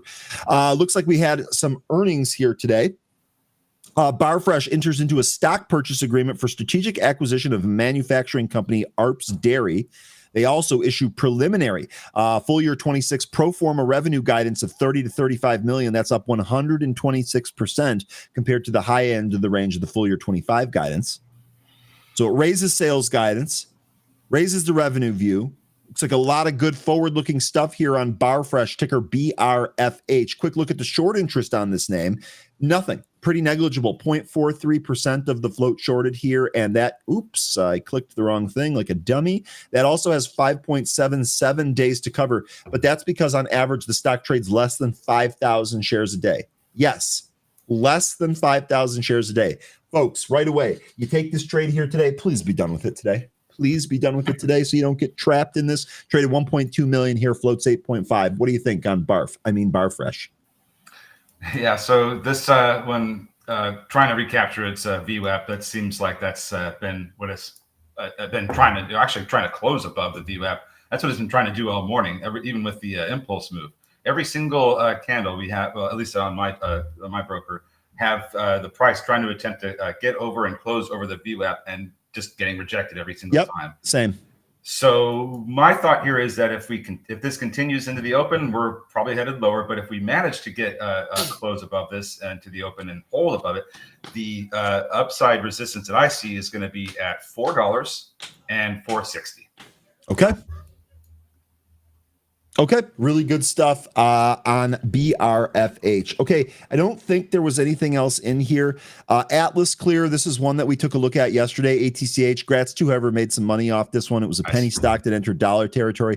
It actually looks like it's trying to flash a little bit of continuation yesterday. Likely appeared on relative volume scans as we had several days here in the last handful that had much higher than average volume. So maybe we get a little bit more extension here. I don't think there's anything new on this, though. It just might be a little bit of continuation. And then I think it was NVOX. No, that was just the ETF there. Capstone Holding. I think there was one more that had some news here. No, this was from Wednesday, yesterday morning. Okay. Let me know if there's anything else. Here. So NUKK, this is Lions Nucleus here. This is popping again here this morning. We'll see if anything gets done from this. And Synopsys. This is, oops, I clicked on the wrong thing. Synopsys. Remember, this reported earnings recently and got absolutely taken out and Fargoed. This thing absolutely got chopped up. Now we have moved. So the second day, right? Here's your earnings day. Here's the next morning. That second day after it, we had a little bit of a bounce. We've moved sideways. Today, though, might be starting another move higher here. I know that there's probably a ton of you that want to play this with options on a potential gap fill. It's extremely expensive. You can make a lot on that. This is what's going on here with Synopsys. Looks like it's popping again here in the pre-market. We don't have any fresh news on this. It just looks like maybe a regression back to the mean, up 7.7%. Okay. Yeah. Folks talking about BLSH. I know you talked about that one earlier. Yes, sir. It's funny. This went up to almost 62, and then later on, Rosenblatt puts out a price target of 62. Found that to be interesting. Maybe some of these price targets we have here could be potential levels that this hits today if it goes beyond 62. That means that 68 and 70 potentially are on deck for a trade. Okay. Good stuff there. BLSH. We did talk about that a little bit earlier. Lion says, I bought Blush pre-IPO and then sold it after that pop. Lion, let me know what it would take for you to get back into this morning. I guess I'd be curious about that. Got about 5 minutes till we open here. Can take a look at whatever you folks want. I did notice that there was some news here on Ondas this morning. I was going to say, yeah, didn't you cover RCAT and the offering they did? No, well, you know what? That's a really good idea. We'll do that next, and that actually fits along with this. Good call there, 13. Ondas, Piero launches NDAA compliant, made in the USA, combat-proven fiber optic spools for drones and ground robotics. Be honest with you, I don't really think that this PR here is necessarily going to pop it, but long term, this is great. They're obviously focusing on this. They're obviously trying to make these as modern and helpful as possible. Again, I don't think we see any movement from this today, but this is great. It seems like things are cruising along here on this company, long and strong still here, ticker ONDS. Okay, 13, you mentioned another drone stock here. That's, of course, RCAT, Red Cat Holdings. This has been another really popular stock amongst our group here. They reported an offering, RCAT, down 11% here. Now, the key takeaway before I turn it over to 13, as soon as we got the offering, stock really pulled. Now it bounced a little bit. We see that a lot with some of these offerings. And then today in the pre-market, we're revisiting those lows. So while we did not take out the wicks of those lows, we are right down there. The big thing that I want to watch for here today on RCAT, does this behave like Ondas? Do the offerings get bought up or do it continue to show some weakness? That's what we'll be watching here in RCAT 13. What do you got? $10. $10 is, I think, the spot that the price needs to hold above or close above or whatever, way you want to look at it. I think $10 is the big level. That was, I've had this marked off for a while, especially since we were coming back up in July to this, and we broke through it, hit a trend line. And we also tested that trend, almost tested that trend line again. But now we're looking at $10 as the support level. So this was previously resistance all through August. Broke out not that long ago on September 11th, back tested it, got it as support. Now it's we're back testing again as support. Need to see this hold up. If we are bullish on RCAT, this is what you want. You want to see a $10 support level, and you want to see this continue to move upwards and take out that trend line. I don't even know if you had the trend line on there, but I know we've had you draw it before. And I'm sure as soon as you see a daily chart, it'll stand out enough to where you're like, you know what, 13, I think this is the same thing that I had before where I just didn't save it. So let me correct my previous error, and now we're good. Yeah, so that's kind of where I'm at with this. Need to break that trend line, need to hold $10. If we do both those things, we can talk about the upside targets. But that's what I want to see for now. See $10 hold. Okay, really good stuff there on RCAT. We'll see what we get here with that. Let's see where we're at. We're less than 2 minutes until we open here. Van Rivera asked about UNH. This has been another one. I know there's a lot of active trades on this. We've been talking about this one quite a bit. We tried to fill this gap. We couldn't quite yet. Van, really what I'd be looking at for here, I think if this shows more propensity to move to the upside, like if this curl kind of completes and we trade back higher here, I think you're probably good for this gap fill up to 379, to be quite honest with you. On the flip side of that, though, just for what I would want to see, I'd actually want to see this really kind of hold to 20. I think if you pull back to that 20 and hold it, that actually sets up more of an upside move. I'm just being nitpicky at this point. This is where the chart is here. It's also worth noting that if we fill that gap, you have another level above at that 200-day. That's probably going to be the next target. That's right there at 413. So with 10 seconds left, I think I like that as well. Seeing a test of the 20-day SMA, I think would be, and holding, I think would be good for forming a base and then taking it higher. All right, here we are. We're open now. All right, let's do it. You got it, Vaughn. Okay, so let's see here. APVO, we want to see that get back up to 280. It's losing VWAP. AQB, that's looking like that might be going lower. LASE, this is still getting some movement up towards that 420 to 25 area. Looks like there's a seller in the way at 410. Bullish, that this might go back up to 62. That's possible what we might get here with BLSH. And LASE, ooh, big pull there. It looked like it was going to try and take out that 417 high. We actually pulled. We lost 4, but we did not quite get to the VWAP at 376. I've got it at 374 here in TradingView. To me, I would love to see this really kind of test that VWAP and hold it. Maybe we get an entry on that. That's LASE. Yeah, it still looks a little weak there on LASE. Lots of pulling out of the gate. Yeah, sure was. Actually, the market did kind of roll over a little bit. Rocket, which was actually up in the pre-market, that has pulled and gone red now. So a green to red move there on RCAT. It's pretty spready, but kind of spready. But BLSH still making some pretty good moves. We're at 61 now. I think we just need to be a little bit patient with some of these. Let them set up. Micron is popping. Nice. Micron also on one of that extension lists that we had there. Frank here saying that the 10-year is going up. That's one of the things that we had talked about here, right? That 10-year bond yielding 4.05%. Looks like that's trading up here. I actually had that in another window.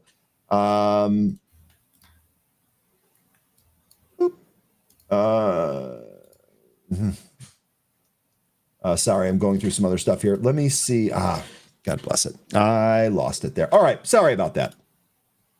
No problem. Actually, I'm going to pull that up here, though, on the side. Looks like PBM is getting some decent price action here. Coming up to a resistance area around 5.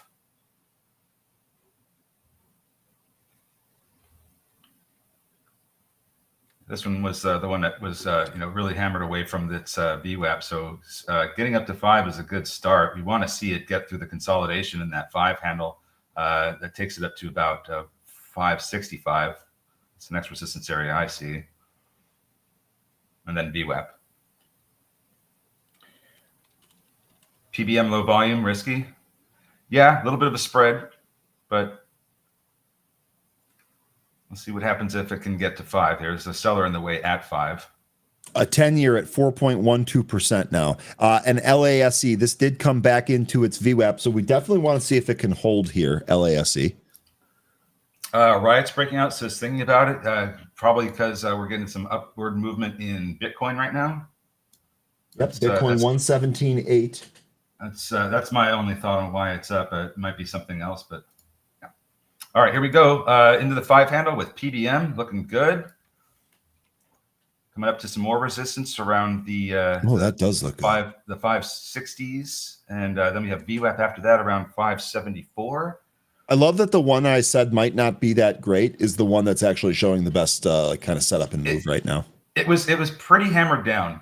So yeah. it did look like it had some pretty, and it was basing too. So it had a pretty okay setup, and I don't chase this, of course. And if you're getting some gains with this, be sure you pay yourself on the way up.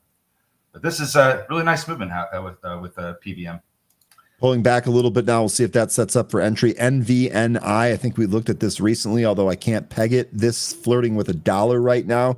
And Beam, this actually moving lower. We'll see if this gets any support. AIIO, we've talked about this stock a number of times here today. Looks like a little dip to the pre-market level and a pretty good pop there. Would like to see if this can take out 225. Tuna, let me know what you think here on AIIO. Also, Tess, good morning. It's great to see you again. You had mentioned Palantir here. Big move for Palantir. What happened?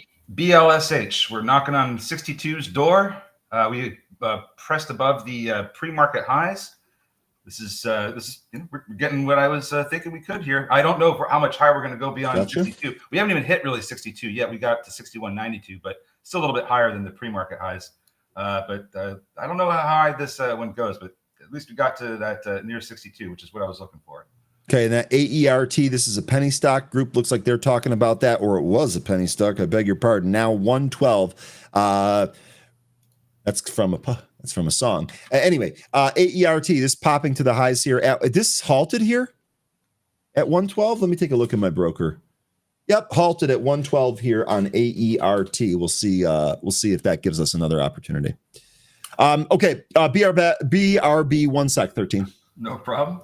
Yeah, I see that Smoke Tuna, you're right. AIIO also with a nice move out of the gate here. It moved above VWAP. It's come down to test it as support. Kind of like where it's at right now. If we can continue to hold this and move up and away from VWAP, should be able to see that pre-market high again. Just something to watch for here. It looks like the movement's really slowed down, so we need to see the volume come back into this, but also want to see that VWAP hold if we're going to get some more upside. Nice mention. What else do we have going on here? APBO, that's trying to turn around. I'm not sure I trust this. Looks like it's struggling to reach the VWAP. LASE, this might be starting to roll over here. If we lose VWAP, I think that statement would be a little bit more accurate. But it's still holding between the 380 and 425 area. So maybe we do get some sideways price action in LASE before it makes a move, but I don't know. I feel like we're going to lose VWAP here with this one. PBM, on the other hand, this is still making some great movement up towards the VWAP. About to touch VWAP, actually. That's going to be at 556. That's what I have for VWAP and PBM. Back. Nice. So we were just looking at some of those movers. LASE. Okay, so now we're losing VWAP. I was just mentioning that it was looking a little weak here. MACD was starting to turn over. We're losing VWAP right now, but we still have about 2 minutes, 45 seconds left in this candle. So not going to call it, close beneath until we actually do close beneath. But it's not looking good, folks. Orbs here. This is a good mention here from WIS. This was formerly Octo. This ripping out of the gate here. I actually shout out to the high beta squawker. On Tuesday, he had called out a piece of news. I can't even remember what it was. He called out a piece of news on Orbs that sent it from a 1096 handle all the way up to 1223. I was actually able to capture this on a day trade. Super, super timely call. For those of you that don't use Squawk, I think you should at least give it a try. High beta Squawk, I know, is an add-on here for Pro, but boy, oh boy, those services can make you some money. BLSH popped over 62, went to 62.43, and then really pulled back to VWAP. So I guess I got my wish. PBM almost continues to go here. I'll tell you what, this is actually giving me FOMO 13. Well, I would just chill out because because we're still struggling with that VWAP. You see that, right? It's kind of putting up a little bit of a series of upper shadows here with these the first candle and now this candle.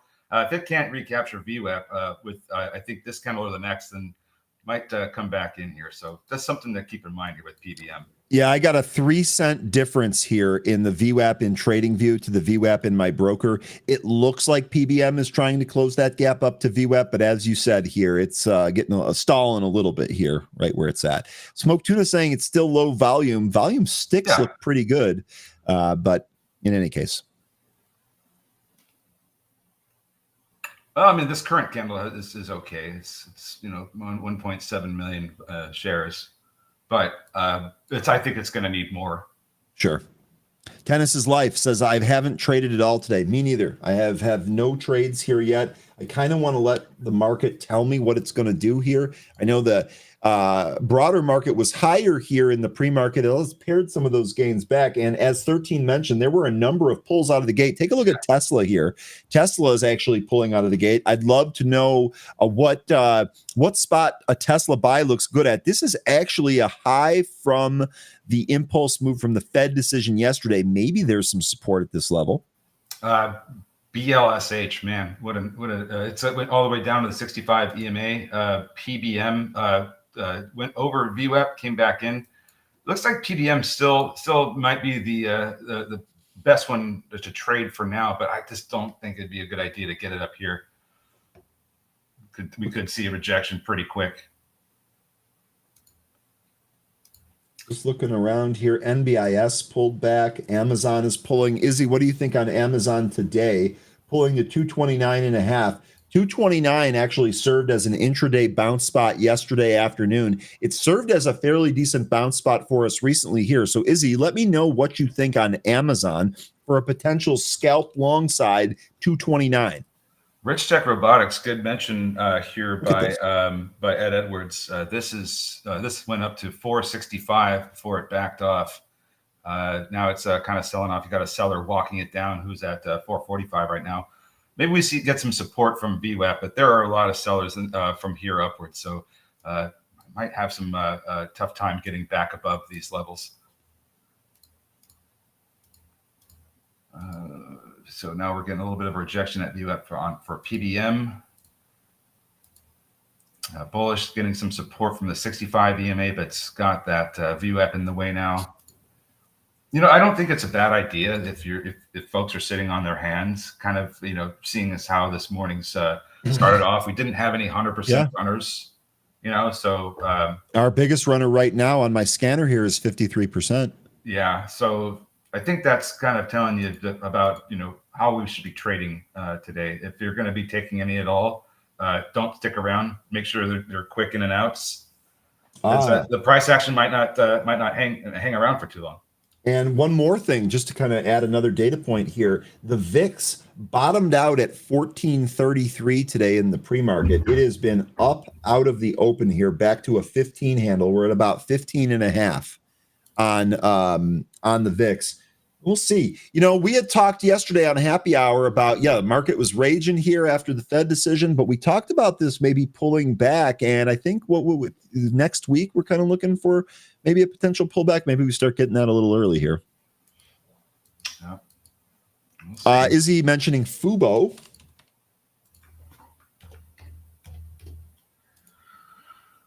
Okay. This is coming up to resistance area. It looks like 450 could be a breakout spot. Yeah, it does. Yes, it does. 13.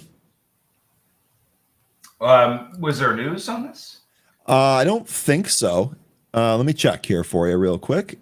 Nope. He's right. I don't see any fresh news on Fubo. He's right. Since the open, we just had a big old spike in volume since the open. It just continues to be big volume moves. I mean, it's not moving very much right now, but compared to the pre-market, man, this is a night and day difference. LASE, that curled and got to its VWAP. It literally printed 378 on the nose and then backed off the VWAP. And now get ready, folks, because LAES is also on the scanner here. I hate this. I hate when LASE and LAES are moving on the same day. They're about the same price. Cannot be more confusing than that, but I'll do my best. I'll do my best to not mess it up. Oh, Patrick Kilkenny here. Synopsis, January 2026 calls, 100%. So are you up on those calls? Did you take those either yesterday or after earnings when that stock got crushed? 100% on those Synopsis earnings. That's nothing to shake a stick at. That is a serious gain. Those options are not cheap. Traded them before. LAES, they are going to be there's some news today that they're going to be delivering a keynote address at the IQT Quantum Plus AI 2025 in New York. That takes place October 19th to 21st. So that could be a future catalyst here for LAES. Put it on the calendar. All right. Looking around here, all of the pre-market gains that I had in my holdings is being evaporated here. I'm still in the green with no day trades yet, but if this continues, that will not last for long. Barfresh making another attempt for VWAP on what looks to be some pretty low volume, so be careful. BLSH, man, after hitting 62.43, we just said, all right, thank you, see you later. And this thing is now trying to recapture its 65 EMA. So the next support beneath this, if we continue going lower, it's going to be down at 57.65, and then the 200 EMA at 56.47. Okay, here is your BRFH, affectionately called BARF. Sorry about that. All right, so PBM, we did get a rejection of the VWAP there. It took us back down to the EMAs where the 9, 15, and 65 are. Currently getting some support, but there's a seller in the way at 508 that makes me think that they're going to prevent this from going much higher until that gets chewed up. And I don't know with this volume if that's going to happen very quickly. Also, Jonathan here mentioning that Trump and Starmer are going to hold a press conference soon. One of the attendees was Larry Fink. You know, there were some big CEOs there at that luncheon yesterday. Producer, can you get me that list? I know you had that list yesterday. I don't have it in front of me. Can you find that list for me of all of the CEOs, the big time CEOs that were at that luncheon yesterday? Those might be stocks to watch here, depending on whatever happens with this press conference.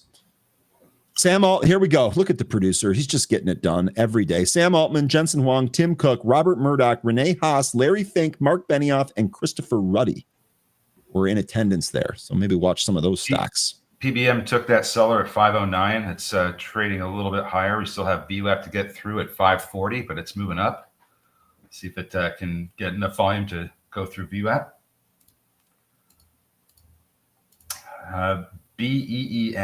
Beam. Looks like it's trying to form a base at 280.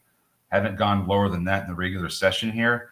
You look to the left and with the initial move, this is where the first pop kind of went sideways before going higher. So a little bit of a support area there. We'll see if this holds. But I'm not sure if we're seeing a reversal quite yet, but just an interesting spot of support that we're getting right here. Okay. Let's take a look at some of our other movers here. LASE. Tuna, what was the load zone that you called on this one? I can't remember. We're right, and we're trying to hold this low here, this 360. I almost wonder if that makes an entry here. Something to watch. Brea also getting mentioned. BREA. We'll take a look at that.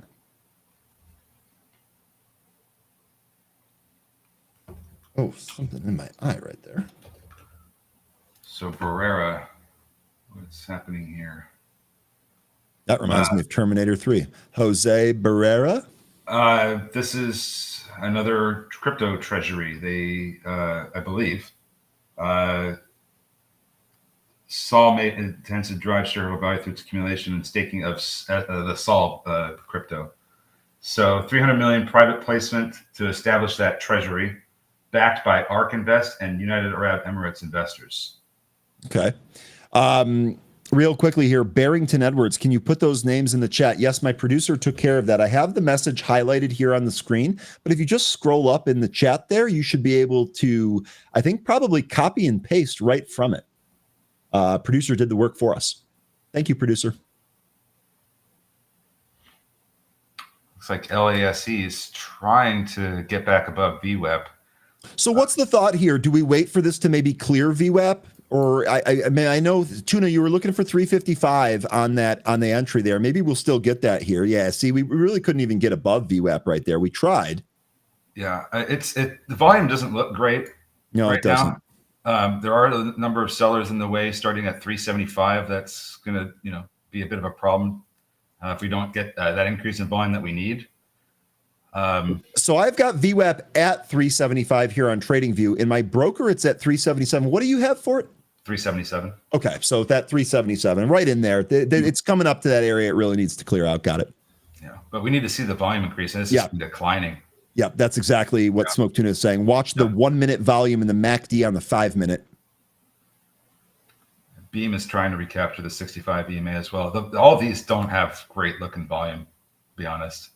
So if you're one of those folks that's talking about just kind of sitting on their hands for now, it's probably a good idea. It's good discipline. So yeah, I'm 0 for 0. I mean, I would, if this could really kind of flash like it's going to move above its VWAP, I could see trading LASE as part of a setup here. But you guys are really doing a good job flagging some of the weakness here. I'm not sure that we hold this area yet. AERT getting another mention. That was a penny stock. Busted above 1. Looks like 120 is your high there on AERT. LAES, this doing what LASE we hope to do. This is now moving above its VWAP. We'll see if LASE can follow. I know it's confusing. I'm sorry. Izzy's 3 for 3 today. Izzy, what were you trading? Probably Amazon. Yeah. Oh God. I even asked about that. I even asked about it and then took it off my screen. I said, hey, can that 229 be a possible entry level for Amazon? Well, let's take a look at the chart and see what it did. Oh, look at that. Looks like it bounced right off 229 so far, plus $1 on that. Izzy, did you hit Amazon on that? I did not buy this. Damn. I even had that level flagged, Izzy. Nope, on Amazon. What were you trading, Izzy? And LDI, Loan Depot, that's another one that our group's been on. Story Trading has been on this. I think they said yesterday this feels like one of those where you can just buy the dips on it. It goes back up shortly after. Here's another dip that's getting bought. This actually looks like it's trying to hold yesterday's intraday low. Actually, its intraday low is about 4. So it's even lower than where it's at right now. Yeah. This we got some pretty good insider selling happening this week with Loan Depot. It's made a huge run, so I guess I can understand that. Yeah. You got PCP Managers Group. They sold, looks like they sold like almost 6 million. You got the, who's this? You got the executive chair and CEO who sold 6.2 million. This is just this week. There's a lot of selling this week then. Yeah. And there was also selling last week. I don't know, man. I think it's a good stop for the theme that we were talking about. But lately, it seems like there's just a lot of selling, and that makes me a little nervous in the short term. Yeah, I feel you. LASE, by the way, this is coming back to its VWAP. Yeah. I tell you what, we've had a number of possible recaptures here on this, and it just hasn't done it yet. I almost think that this probably has to do this right here. We'll see if it does that. We'll see on LASE. Looks like it's trying to move through it here. Yep. I think you're right. I think we'll see 390 here in a second. That might be the resistance area, since that was kind of the resistance area in the pre-market before we pushed above it just before the open. So that's what I'd be looking at here. Okay, let's see if we back test and hold 377.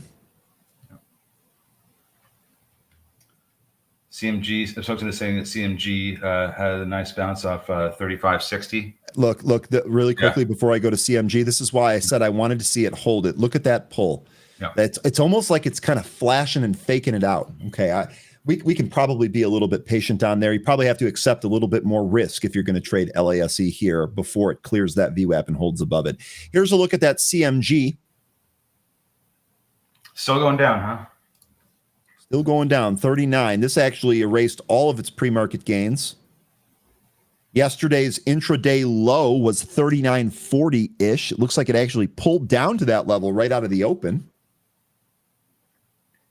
Wake me up when CMG gets back to 50. I'm doing my part, Retro. I had a Chipotle burrito on Tuesday. You might be hibernating. It could be some time. I don't know how soon we get back above 50 here, and I'm not sure we're going to see that for a while, because that would kind of mean that it would be overvalued. I think it's kind of overvalued at 50. Might be even overvalued here. Look at Orbs. Izzy, this is what you were on, huh? LDI or Orbs? Look at Orbs. This is a nice move above 14. We're pulling back to the VWAP here. I've got VWAP at 1319. We'll see if that holds. No position for me on Orbs. ORBS. Previously Octo. LASE might be trying the VWAP again here. Tell you what, given what it's shown so far, it makes it kind of I'm just a little skeptical, but that might be right when these things go. Yeah, it's a lot of sellers on this one in LAS. Yeah, there is. And every time it pops up, it seems like those sellers step in. Yeah, Rich Tech Robotics just had a move above its VWAP. Let's see if that continues. Still getting a little bit lower prints in BLSH. Barfresh still sideways, still having a hard time with that VWAP. Beam working on trying to recapture that 65 EMA. This one also has a number of sellers in the way. It needs to see some better volume if it's going to get through those. Good poll. Our poll results are in. I had asked earlier, given the rate cut yesterday, how many more rate cuts do you think we get in 2025? The answers were 2, 1, and none. 2, 41% of you think we get 2 more. 36% of you think we get one more, and 21% of you think no more cuts. And this is why we have a market. Yep. Mark, appreciate this heads up. That press conference that we talked about, that's coming up here. Let us know, Mark. I don't have it on in my ear or anything. Let us know what you hear out of that. LASE, that is now trading above its VWAP. What do you have for yours? Is it trading above your VWAP yet? Yeah, I've got 377 in my broker. Just took it. It just lost it big time. I'm telling you, man. See, this is like when a stock shows you this, it just makes me feel like there's either a refresh seller that's trying to get out of more stock than we can see, or it's just kind of doesn't have that strength to really take that next leg higher. This to me seems like a fake out. Yeah. No position on LASE. That VIX, by the way, still holding here at about 1550. It's not been able to push any higher. Amazon, although it did bounce at that 229, it's actually rolling back over. Look for another 229 test to the downside. Rocket, which was higher in the pre-market, that rolled over and is going lower. That a green to red move, now down by 2%.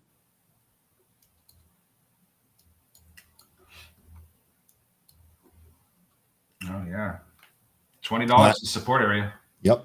I talked a little bit about one of my other holdings, full disclosure, that I'm actually underwater on by just about 2 points, actually just a little bit less than 2 points. I'm actually waiting. I might add a little bit to this if this can get down to 5. You can see we've actually had some. This is super thin, so it's not easy to do. It'd be great if I could actually get some fills down here at 5. It looks like it's trying to go down there, but it doesn't quite hit it yet. I'll keep you posted if I add to this. Long-term view on this, definitely risky. But with a rate cutting cycle and with what I think is going to happen here in the future, if I'm working with Tesla, I would imagine there's some potential upside here. I don't know if or when we'll get that. Remember, another high risk trade here. Intel, cooling off its RSI by selling out of the open here. It almost went down to the $30 level I was mentioning earlier. Still think we need to have this cool off some more, but this is it's great that we're coming back in a little bit. We just don't want to lose this 500-day SMA. I think that's going to have to be the big support level we need to see hold up. That's going to be about $29. I like 30 better, but 29, I think that's going to be the last line of defense, and then we could potentially see a gap fill. A little bit of a victory lap here. I just checked my email again here. I don't know if you remember, but a while ago, I think it was over a month ago now, we had talked about one of the former happy hour guys that said that he thought something is brewing at Intel. He didn't really know because he doesn't have inside information, but he does work security. And remember, I had said on the show here, and I had said on happy hour, he thinks something's going on Intel. Got a message here today. Hey, how about that Intel big news? Wink. Just goes to show you. I'm trying to think of what the company was, but I thought I recall seeing, I don't remember if it was Intel or NVIDIA or one of these big tech names, but there was a company that had a benefit from the CHIPS Act, I thought, and then they were bought up by one of these bigger companies after that they received the grant. I can't remember what it was. Neither can I. But you know what I'm talking about, right? I think so, yeah, because this was a discussion that we had. I'm wondering if that ends up being something similar, where maybe NVIDIA does try to take over parts of Intel after they received some kind of funding from the CHIPS Act. Just kind of thinking out loud here. No guarantee that's going to happen that way, but just something that we've seen before that might end up happening again. Just kind of thinking out loud. Okay. PBM, this did come back into that 9 EMA. It tried to bounce from here. Still hasn't got to the VWAP yet. We'll see if it's got the strength to do that. I don't know, Izzy. I don't know. It's kind of going sideways right now, looking to maybe print some new session lows here if we go beneath 357. PDM, yeah, as you were saying, still trying to get back up to that VWAP. BLSH trying to turn around after printing session low of 57.12. Rich Tech Robotics. This is looking pretty good. That just recaptured its VWAP, looking to move up towards the session highs. 465 is the high of the session. We're currently at 445. This was a really good Izzy call several points ago. Mm-hmm. This was in a 2, Izzy, if I'm remembering correctly. That was really good stuff, dude. Barfresh is now attempting to come back up to its VWAP again on really low volume. So unless we see a sudden spike that takes it through VWAP, I think we're going to see another rejection here, right at the VWAP right now. Looks like AQB trying to turn around. Sorry. Yeah, no, you're totally fine. I'll be honest, 13, I don't have any great setups right now. I've been fairly active this week, but today I feel a little bit slower here. Rigetti Spaghetti getting mentioned by several folks here in the chat. LASE popped up to 4. Look at Rigetti's move. Wow. We talked about these being extremely overvalued. MSTR, Ryan Sumerall saying boom. It looks like that's reacting well to some of the upward movement in Bitcoin. Izzy, RR at 250 told you guys. Yeah, that was a monster call, Izzy. That was really, really good. That was really, really yesterday. Good. We didn't hit that price today. That must have been yesterday or earlier this week. So well done on that call. Big Bees here. Thank you for the Amazon call. Scalped 30% off that. Okay, Big Bees trading options here on Amazon. Look at that 229. Held yesterday, held today, Big Bees. You know what? You're going to get a cash register ring for that. Really good stuff, Big Bees. Glad that worked out. What do you think, Smoke Tuna's? Sorry, go ahead. No, I was just going to say LASE looks like, again, like it's trying to trade back up. I'm still not sure I believe it. I was just going to say, what do you think, Smoke Tuna? Do you think LASE is trying to turn around, or are we headed toward the 65 EMA? There's a big seller on the way at 380. What? 65 EMA at 329. That's what you see on the chart here. Also think you might get some support down here at 340. All right, he's saying that we're at the loading zone. That is going to be a pre-market low here at 360. Fantastic retro trading clean spark with the Bitcoin rise in at 9ish. Well done. PayPal lower after having some news with Google yesterday. Clean Spark was one of my favorite stocks to trade back in 2021. That was one of the I thought that was one of the better Bitcoin related stocks. That was pretty memey back then. I feel like it was. But the microgrid thing, I thought that was pretty cool. We are getting that rejection, by the way, in Barfresh, and it was like priced well enough to make it easier to trade than Mara and Riot. It was a good vehicle. I liked it. Yeah. Hey, look, if you made money off it, go where you make the money. Yeah. There's no rule. Go where you make the money. D-Nut here, by the way, recapturing its VWAP. Is he still on Fubo? BLSH. Oh, Fubo, just vertical, is he?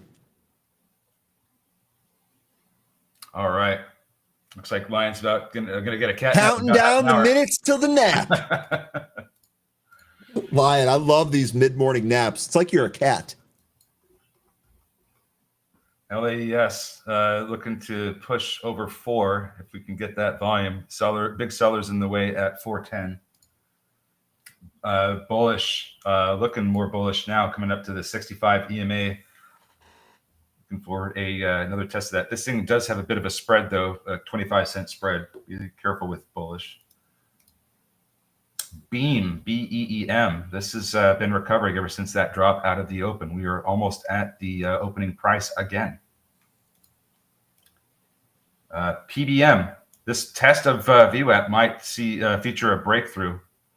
I think that a little bit more volume, we could see it. I've still got VWAP a little bit elevated from here at 561, but this sure looks like it might be curling again. Mm-hmm. It does seem like it's trying to just missing that component of volume. I think we need to get some better volume than we had that first move up to. Well, it's not your VWAP, but my VWAP.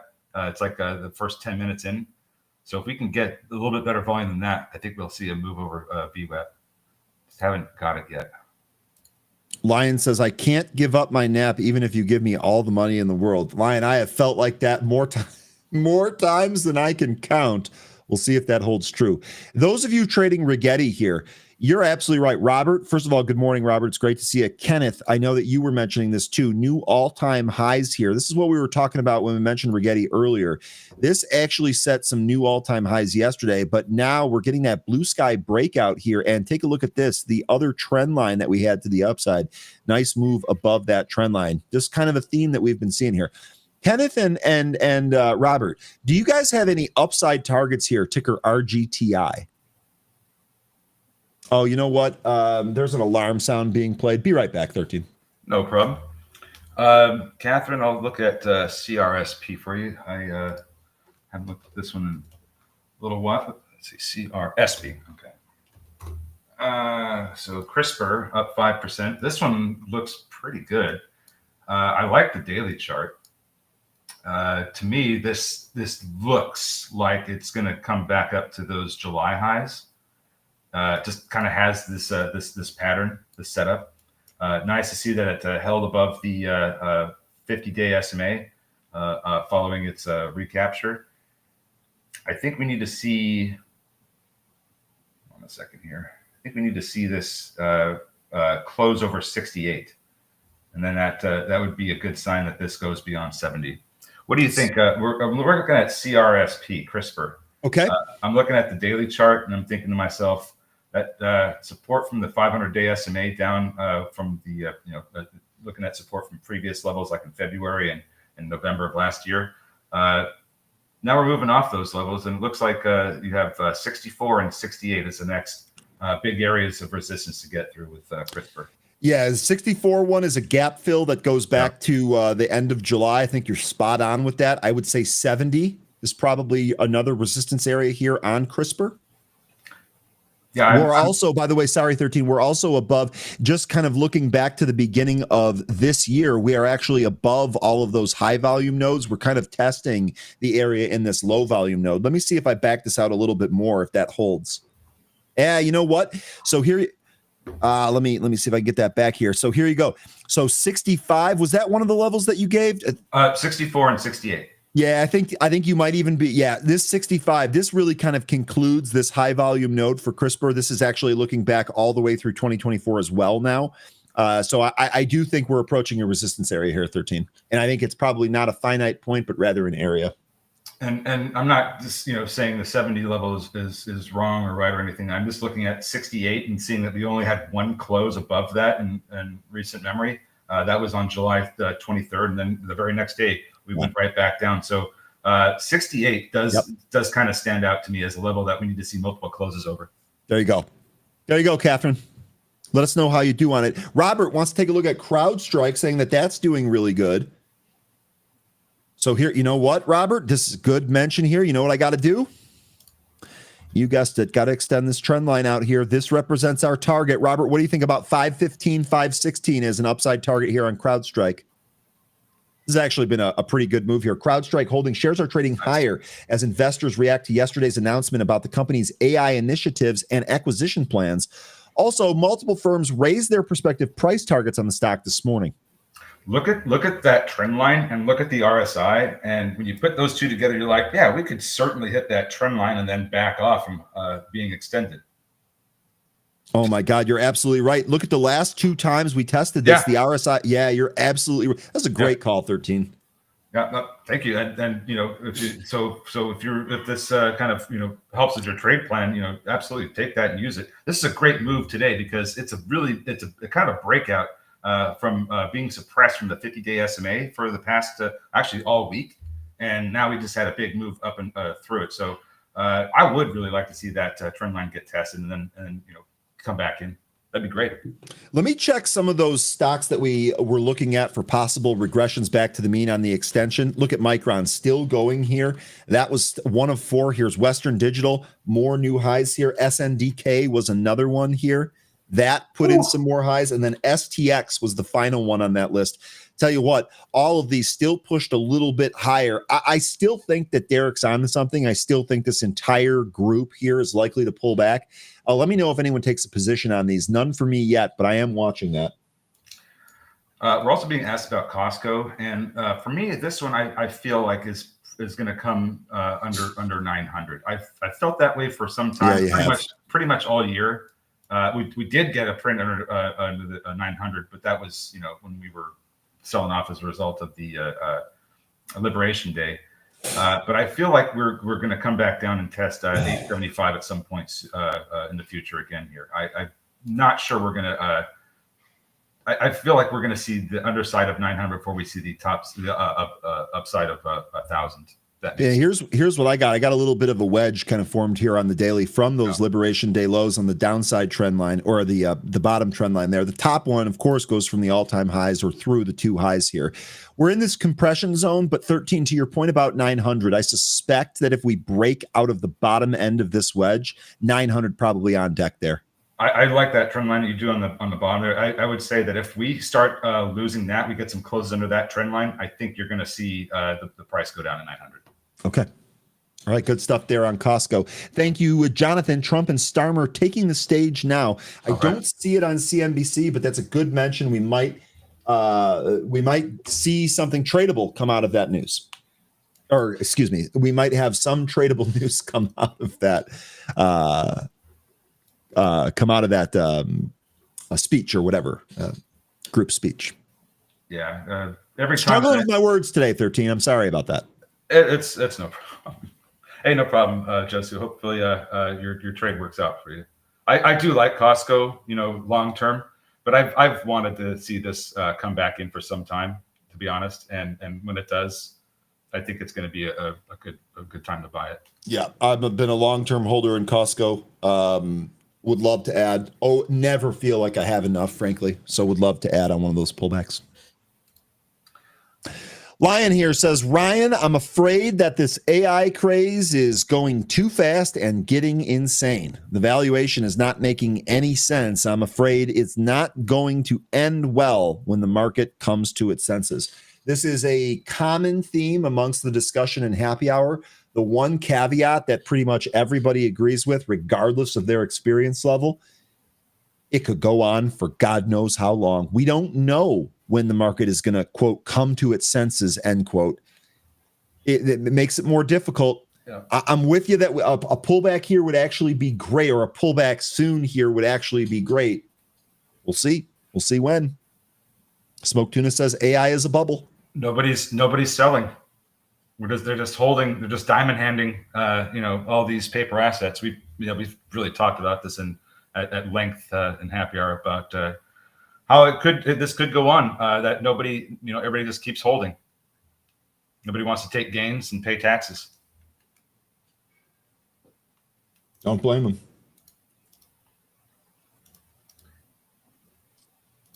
All right. Looking around here, don't say. Yep. I feel bad. I feel like I'm letting the group down. I don't have a lot of good setups today. You can't make the market move these things over 100%. That'd be cool if you could. You'd have to let me know which ones you're moving, but we can't just force this. And PBM, look at this, another rejection of VWAP. Beam also getting rejected. Looks like bullish is still on the recovery here, but let's see what happens when it reaches VWAP. Maybe it gets rejected there too. Yeah, LASE, by the way, that did kind of drift a little bit lower. I wouldn't necessarily call it a next leg lower, but it did drift a little bit lower. Still waiting on low threes for LASE.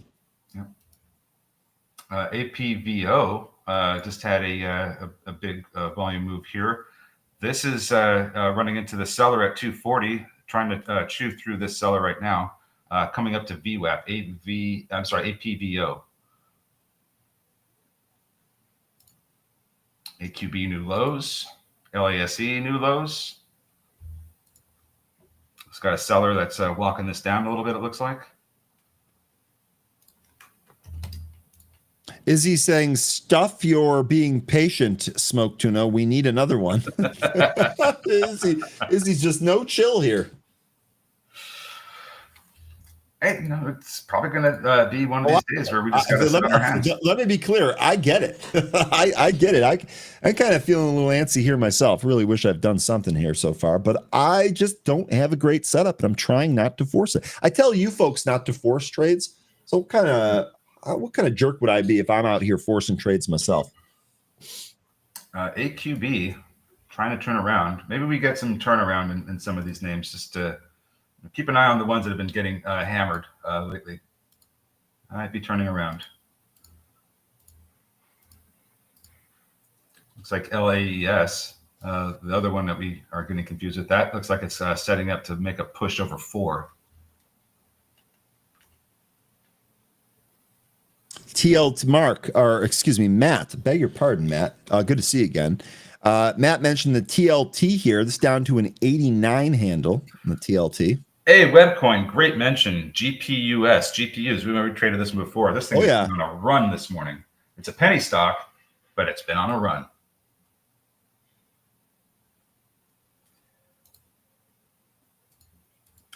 And it's still going. Let's see where this ends up going here. Coming up to some resistance around 53 to 55 cents in GPUs. Not too long ago, actually earlier this week on Monday, this thing spiked all the way up to its 50-day SMA before coming back down to the consolidation, the sideways consolidation it was. Clean Spark still moving higher here. That's ticker CLSK. Nice. Trout Bum looking for a Fubo target. Izzy, if you could help out our dude Trout Bum here, that would be great. Let's see what we got here with Fubo.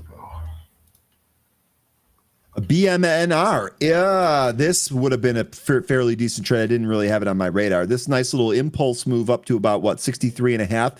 Back down to the 9 EMA. Actually gave up VWAP, but held the 9 EMA. Now we're right back on the highs here, BMNR. The volume is compressing a little bit. We'll see if we get a nice little breakout here. I really think the ad was the 9 EMA. You know, what's interesting is that with Fubo, we're coming right back up to the February highs. And then after that, we're going to be in January's territory. It's interesting because we could certainly come back up to these levels and face similar rejections. Looks to me like 470 could be one of the next areas. If we can move over the Monday's high, because that'll put us back at February's level. And if we continue upwards to the next into February's levels, then the next high beyond that takes us into January would be 458. I'm sorry, 471. Fubo only runs when NASDAQ goes up. Well, I guess it hasn't really run yet. So that September 15th high, we need to clear that first. Maybe we see a run then, but we'd have to have NASDAQ run, right? LASE with a nice green candle here. Not the greatest looking volume, but we'll see if this ends up turning around here or not. Need to see this move back up to VWAP. Could be reversing, but don't have the volume to match quite yet. Jim here saying, thanks for the Amazon heads up, made a day's pay. Oh, nice. I absolutely love it. Here I am struggling throughout a potential bounce spot that we saw as recently as yesterday on Amazon. Opted not to take it myself, but thank you for making me feel even better about that by making money. I love it. I love it, Jim. Here, register ring for Jim. Let's go. Bar fresh back up to VWAP. This Amazon bounce. This 2 points. Oh, so good. Okay. BRFH. Yeah. And it's funny too, because the more this tests VWAP, the more I think that at some point we're going to see a move through it. Hasn't happened yet, but these things have a tendency to happen if a level continues to get hammered.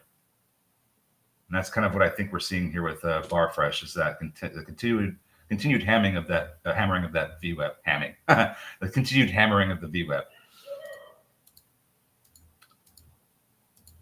I don't see really anything I like. Maybe APVO is with its continuation through VWAP here provides some more upside. We're coming up to the opening print, so that might be some resistance, and we're getting resistance at 275 in the pre-market. So those would be some resistance levels to watch for with APVO, as this is seemingly getting some volume. All right, I did turn the squawk on. I heard the most recent squawk. It was here on AMTM. Not sure there's a trade there. Let me know if you folks hear that. over the stream. I don't think you're going to, but just let me know. I am going to try without being able to watch and know what's going on in this conference or whatever at this speech over there across the pond. I want to see if I get any tradable news out of that. I'll keep you posted on what I hear. CMG broke 40 at the moment. Says B Hall. It's on a bit of a recovery here. Looks like you have the 20-day SMA that could potentially be resistance if it manages to clear yesterday's high.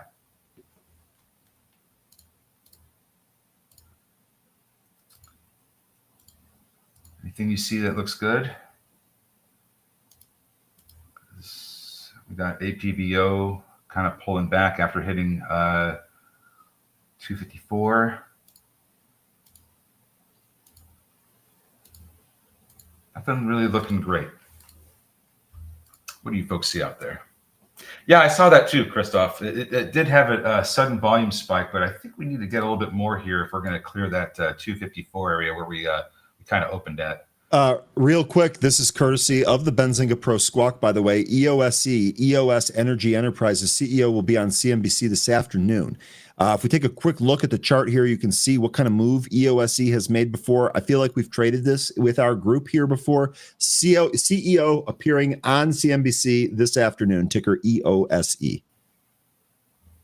Nice. That could potentially take it to 9. But this is getting a little extended here. RSI is 73 plus. APVO still trying to push for that the 254 area. You got sellers at 255, 260, and 270.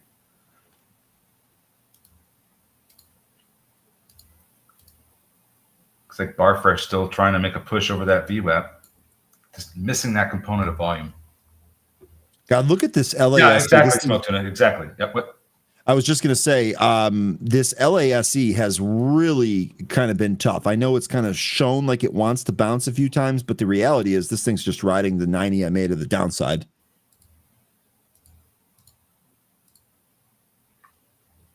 LASE? Yeah, it's been very tough. I mean, I think something needs to change here. How about the volume? Let's change that. By the way, Netscope here. This is an IPO for today. That's ticker NTSK Netscope. Indication here in the mid-20s.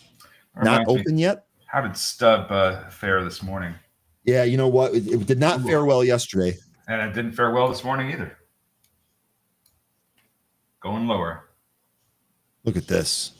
Stubbed its toe, it looks like. That's a good one. Your laugh was the good one. So StubHub, waiting for a bottom. How's CMG doing? CMG with a pretty good recovery since it found support from 39.40. God, Amazon is still bouncing. Oh, that's straight up. If I'm grading myself here today, I got a D. You didn't take any trades though, right? Citron, CDLX long. You didn't take any trades though, right? Not on Amazon. No, I straight up missed that. So I'm grading myself a D. No, I mean at all today. No. Okay, well, that's the SATs. You did fine. CDLX mentioned here, Citron long. It's halted here. 192. Bullish, recapturing some of these EMAs. It just went through VWAP. We might get a little bit of movement here with BLSH. Been some green candles ever since that 57.12 bottom.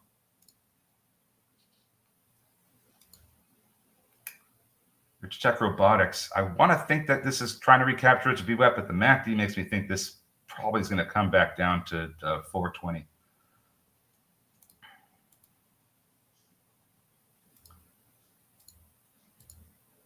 Webcoin, this was a Citron mention. Let me try and pull the tweet here for you. I'll read it verbatim. This was a Citron long mention. They called it a fallen angel that looks to trade higher. Let me see if I can find Citron research here. BLSH, nice move. Boop. VWAP. All right, here it is. Here it is, Webcoin. I'm going to throw it in the chat here for you, but I'll read it to the group. CDLX is the next fallen angel to trade much higher, and today's news from Amex shows why. The Amex Platinum refresh isn't just about perks.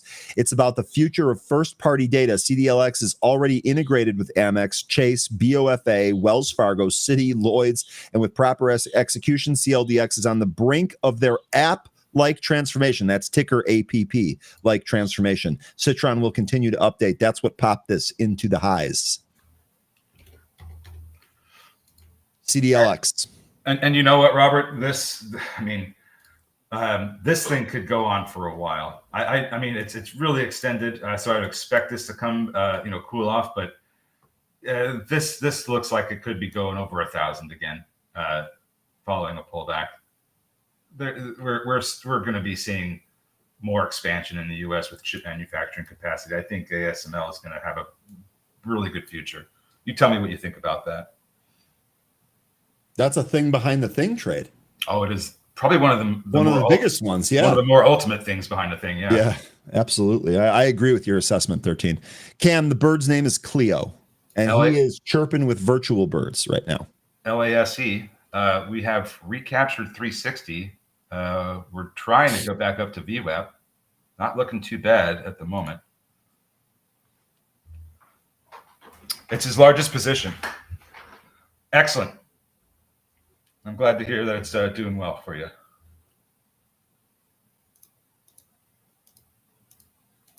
Is Barfresh actually going to recapture VWAP? It's still hanging out above there. Bullish back testing its VWAP. Hasn't lost it. Rich Tech Robotics still looks like this could continue a little bit lower. Maybe it gets support around 428. I think it's going to come down towards the 65 EMA.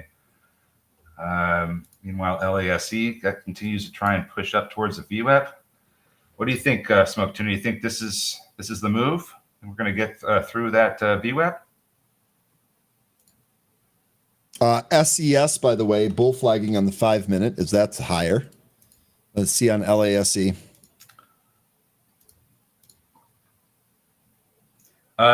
Edwin would like to have us look at RZLV. Did you look at that yet? I have not yet, but I can bring that up here. Here is LASE. This does look like this is trading higher here. RZLV, that's Resolve Therapeutics, right? Resolve AI. Resolve AI, excuse me. And this, this has had a nice September so far. We are getting some pullback towards an area of price consolidation back from the same time last year, actually. It does look like it's setting up to push higher, but this is also pretty extended. It wouldn't surprise me if this came down a little bit more, like let's say maybe a test of 6. But that RSI is deterring me from really wanting to get into this right now. But it looks like it's setting up to push higher. I just need to see this this RSI cool off a little bit more. That's just me too. Maybe it does go higher from here, but I would like to see it cool off more. All right, Rich Tech Robotics, here we go. This is what the move I was looking for, down to the 65 EMA. We just hit 425. Still looking for a little bit more weakness before we potentially could turn around here. It's been getting some good support from the 65 EMA going from the pre-market into the regular session. So that's kind of why I'm looking at that level as a support area. Okay, good stuff. I do see some AMD calls getting bought. These are the 155s. This obviously moved down here in the pre-market, but higher here today. Nice. AMD. Oh, here we go. Bar fresh up above its VWAP. Still moving really slow, but we have not seen this kind of price action above here in the regular session yet. If we get a close above it, that'll be the first close since this entire move, even in the pre-market, that we when we get a close above VWAP. So we've got 40 seconds left to see if it can make the magic happen. Bullish still going higher. This was a really nice move through VWAP and backtest. Looks like you might run I was going to say, I feel like there's been a ton of movement on this bullish here this morning. Did you end up trading this? No, I didn't. Good move, though. It's a really good move. It's still moving pretty well, too. Yeah. Sorry, 13. I feel FOMO, and I'm trying to fight it off. I don't know what to tell you. That's okay. You know what's going to happen tomorrow? The market will be open. There'll be more things to trade, and we'll find them. We'll trade them. And we'll have Mark Petrino because it's Friday. Wink, Brandy. Wink. All right. But do you think bullish will be bullish forever? Of course not. Of course not. MU still going strong? Yeah, this is when I talked about potentially picking up at around 120. Just never pulled the trigger. Wish I did. You want to talk about FOMO? This is kind of where I'm at with this one. This is a really good one. And as far as where the price may end up running to before we see any meaningful pullback, and this is just, I'll call this a guess, but it looks like we could go as high as like 180 to 185 before we actually start to see this turnaround. And it's really extended right now. So this would not be anything to chase. Bullish CEO Tom Farley on CNBC right now discussing options trading. Producer here says, I feel like with all these movers, we've really been neglecting talking about food. Would someone please remind the producer that we made a huge joke about Krispy Kreme donuts and then had a discussion about it today? Thank you for your attention to this matter. We did talk about food and the police that buy it. LASE, right to VWAP. Real food, not donuts.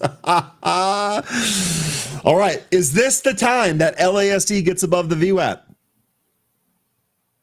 I don't know. Could be.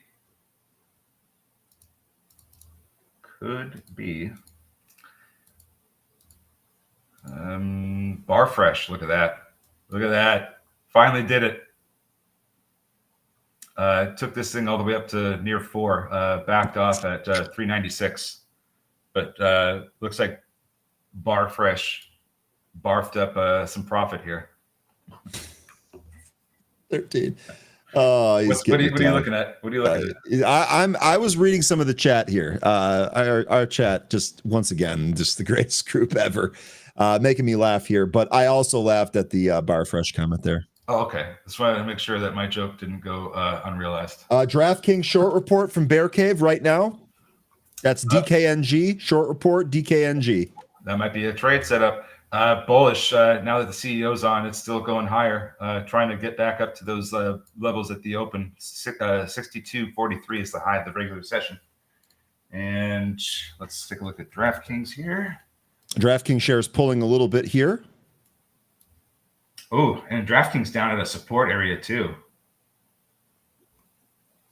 And look at the price action over the past, over the summer, really. I mean, it came up to this, I guess what we would want to call this, about 42.50, about that area.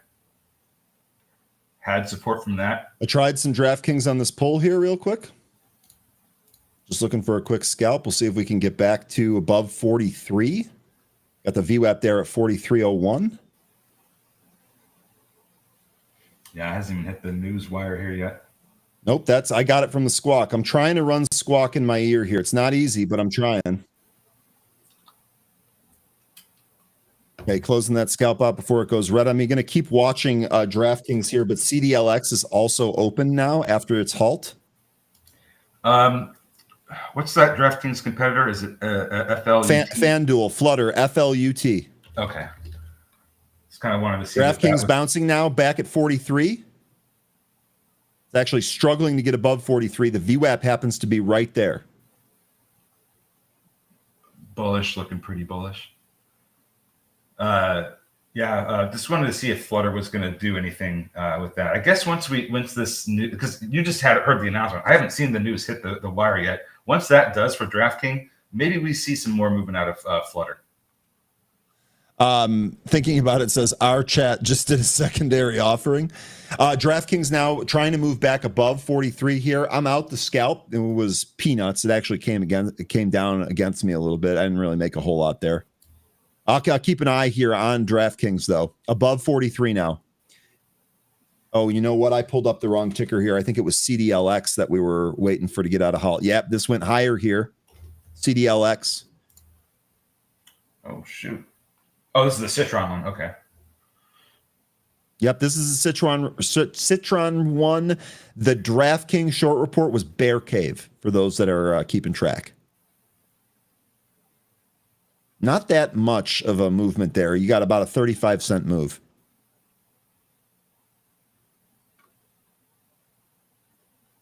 That's interesting. Well, I'm probably late to the party on that one.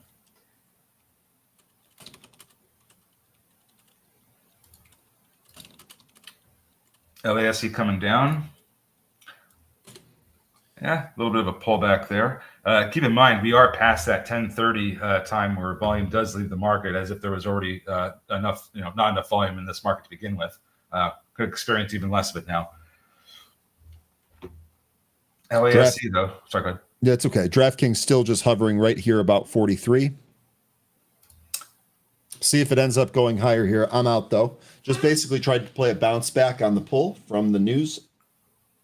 Hey, Rocket starting to trade back up. That's good. Hey, Benzinga, thank you, and hopefully you made some money on that bounce around 425. Our Rich Tech Robotics does have a big seller in the way at 438 right here. So, and there are some sellers up at 445 and 450. Just something to keep in mind here if you're going to continue to trade this up. We are getting a little bit of resistance from VWAP as well. Smoke Tuna, this comment is borderline bannable. Mac and cheese is proof that America looked at pasta and cheese separately and said, nah, let me make both of them sad at the same time. I got news for you. Adding cheese to pasta increases. It's like a net positive there. That is absolutely not a negative. Wholeheartedly disagree with Smoke Tuna.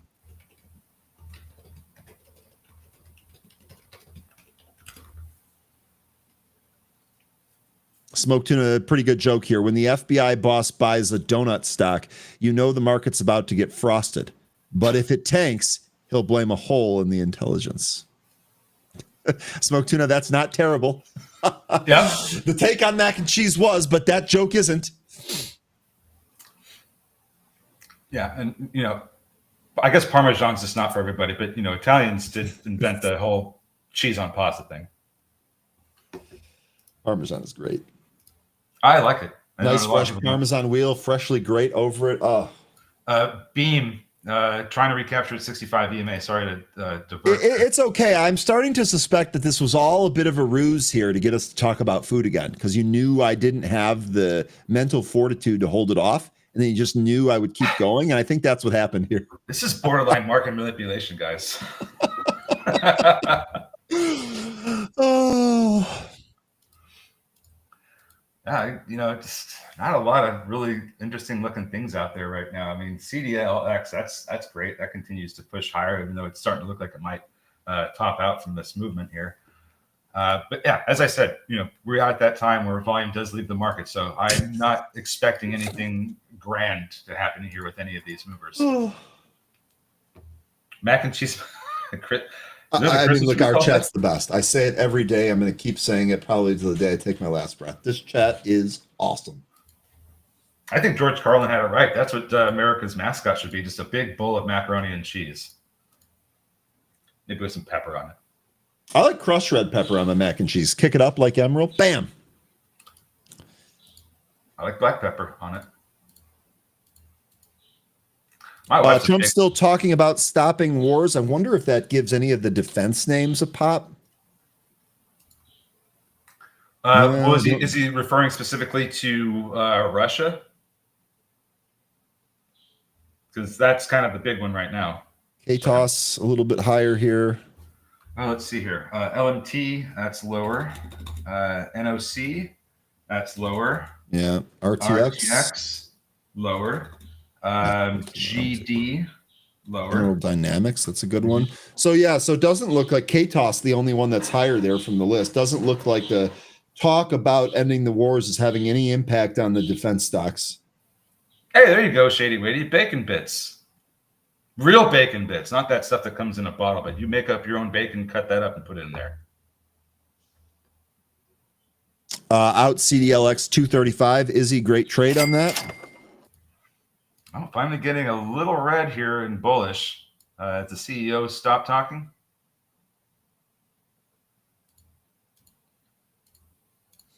Yeah, I don't see anything I'm really liking.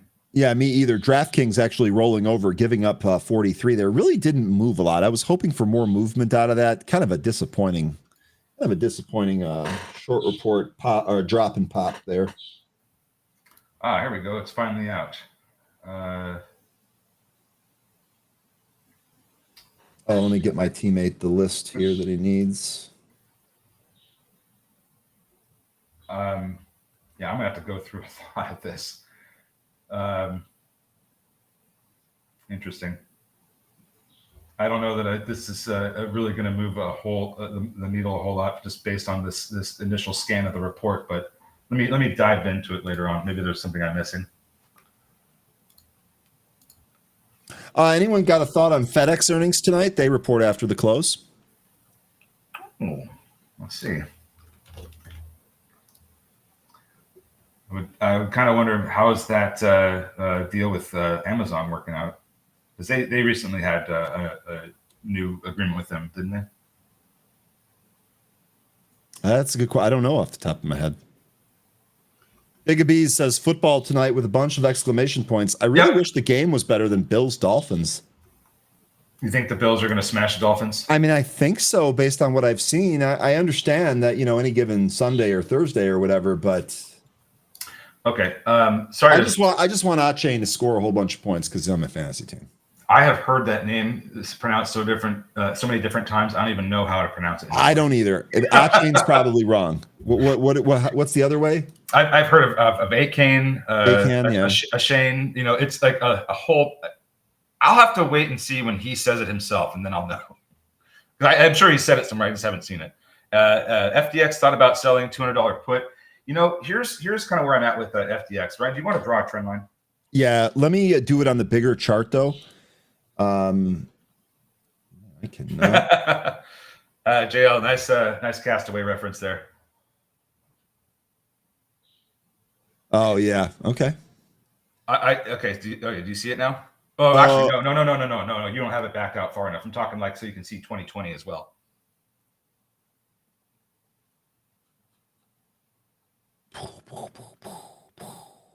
There, now you see it. This on the bottom, the trend line on the bottom. Oh gosh. We lose that trend line, I think we're going lower. That's the breakdown trend line. Yeah, I think you're right.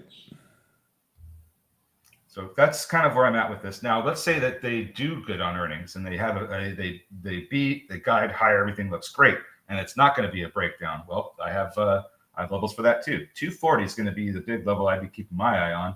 We have the 200-day SMA that's actually a little bit above that, close to 241.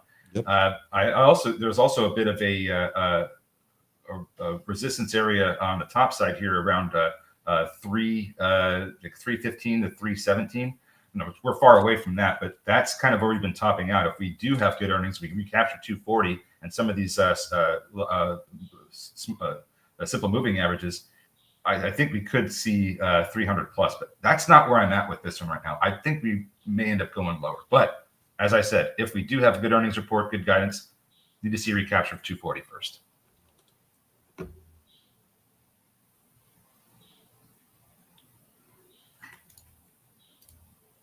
Rich Tech Robotics recapturing VWAP. Michelle, that's what we try for here. We try to make it entertaining and helpful.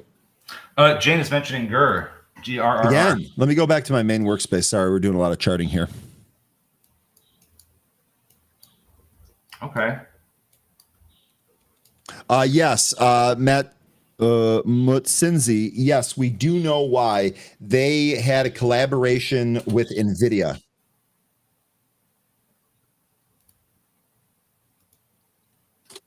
Gorilla is ABAT popping triple quarterly revenue. ABAT. Oh, nice. So it's nice with Gorilla Technology that we're still above the 200-day SMA. It looks like we're going to get a silver cross here if we continue to hold up at these levels.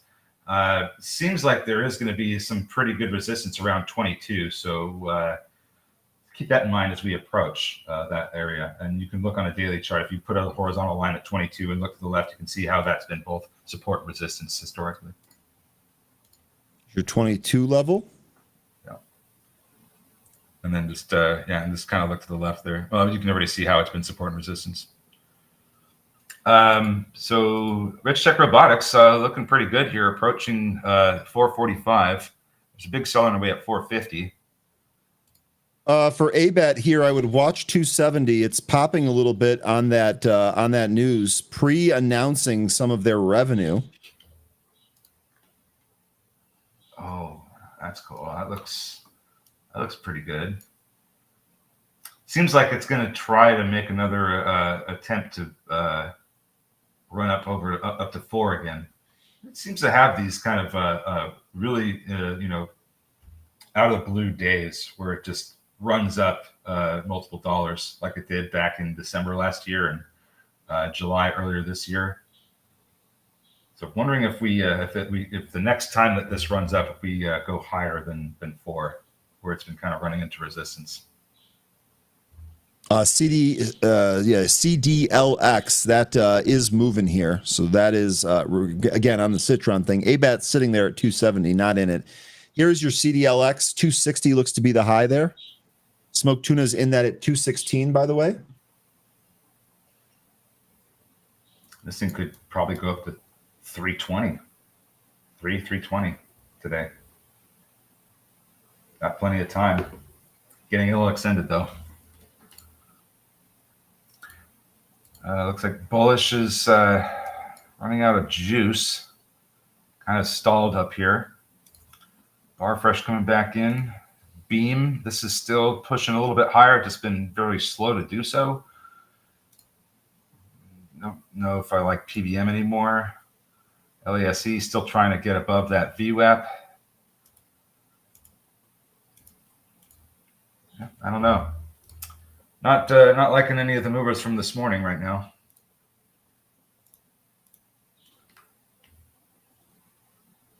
Yeah, Arden, you and me both, man. That A-Lab had a floating island formation that ended up resolving to the upside bigly.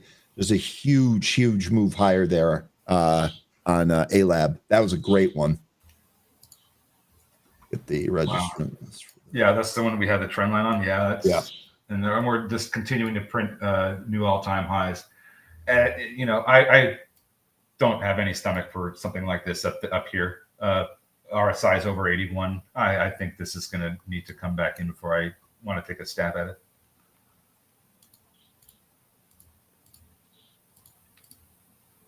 Well, bullish still pushing back up towards that 62.43 high. We're not there yet, but it's still moving higher slowly.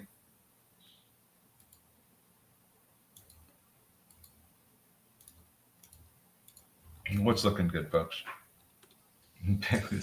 Okay. CDLX first 321. Yeah, that's kind of where we're looking at this thing go because of the high from July. Yeah. E-Rock, good to see you again, E-Rock. You're mentioning SABs here. They got a $7 price target yesterday. Target, and it's been steady here this morning. But I tell you what, that's pretty good move if it ends up going to that price target. And actually, this is not a terrible chart, E-Rock. What's the price target? 7. And actually, just kind of like eyeballing this just because I can't help myself. If you just kind of eyeball a trend line through some of those highs that it was making yesterday, puts the high here from today, a possible target at 320. Yeah, you have your 500-day SMA at 378. $7. Those look like a really interesting area of support and resistance historically. Another one you could draw a line at $7 and just kind of look to the left to see how it's been support and resistance. Going back to its early days in 2012. Okay, SAB's pretty good price target there. ABAT continuing to move a little bit higher here, 271. I would have liked a better move out of that. Ed asking, do you see any unusual options today? You know what? I'll be honest with you. I haven't really been paying as much of attention to that. Nothing's really caught my eye. I did expect to see Intel in both directions here today. Recently, I saw some Tesla calls. Tesla's actually trying to move back to the highs here today. So maybe there's a little bit there, but full disclosure, Ed, I have not been paying as much attention to the unusual options as I do on other days. Taking a look at Tesla here. This one still continues to climb higher. Don't know how much more it's going to go. It seems like 440 might be the next area of resistance. I was looking at 430 as potentially being an area. I think I mentioned that either earlier this week or sometime last week, but now I'd be looking at 440. That's about the high that it was from January 17th. So, and that's I think that's the high of the year, to be honest. January 17th. Looks like it is. So there you go. LASE is done. Time to leave the boat. All right. That didn't feel great. I'll be honest with you. That didn't. It provided some decent trades. I mean, when we got down to about 345, it was okay, but that inability to recapture the view app kind of made this trade not that great. But it was okay. It wasn't bad. It was all right. APBO, I don't know. I don't know about a lot of these movers from this morning right now. They don't look that great. Maybe Barfresh could be setting up for a test of 4. That's possible. Bullish, that might be able to go back up to some of these session highs out of the gate here, which is near the high of the pre-market. I think that would kind of be where I'd maybe if I was going to be in this for a trade, BLSH, I'd be taking my gains. I think it was that one at 6180 area, 6185. Just because it's been resistance multiple times already. Maybe we get a breakout and it goes higher into 62. Smoke Tuna here reminding everybody, don't fight the market. I wholeheartedly agree with that. By the way, folks, we do have a hard stop coming up here at 11, about 9 minutes away, a little bit less than that. But don't go anywhere, because coming up next, you can join analysts from Direction, one of the leading providers of the leveraged ETFs that we trade here all the time, for a high impact virtual boot camp focused on trading strategies during interest rate announcements. Whether it's a Fed meeting, CPI data, or unexpected policy shifts, interest rate news can cause swift market reactions. Learn how to position yourself with leveraged ETFs. This is going to be a banger Direction webinar. It's coming up right here after our show. Hard stop at 11. Hope you folks enjoy that. You get the Direction guy to join us. Ed is great. Those products have been great. 13, we've traded a ton of them. We had the happy hour trades them. It's been really, really good stuff. So be sure to check out that Direction webinar. Getting a mention from Smoke Tuna about orbs. This is just printed new session highs, 1549. Looks like we're at a little area of some resistance, but I don't think that this is where we're going to necessarily reverse and be done for the day. It could still potentially push higher. I think the bigger resistance is going to be closer to 20. So we might get a little bit of a pullback before we start moving up towards that area. But once at 20, there's going to be a gap to fill. That gap will go all the way up to 24. Sorry, hold on a second. 24.11. So that's kind of the things that I'd be looking at here with orbs. If this can continue higher, $20 seems to be like that might be the big resistance area, because you got a gap fill after that. Look at orbs continuing to push to new highs here. 16 coming here on orbs. Izzy asking, Tuna still in CDLX? Ryan, dude, I have no idea what other people's positions are. You'll have to ask them. But I will say, as a caveat here, not to throw cold water on the party, but shouldn't matter. You should have a trade plan either way. Sorry, 13. Trend line on orbs there, by the way, starting at 950. Take it through the highs of the session. You got it. And we just hit that trend line for the third time. There you go. Alexa's back. Hey, Alexa, play Schoolhouse Rock.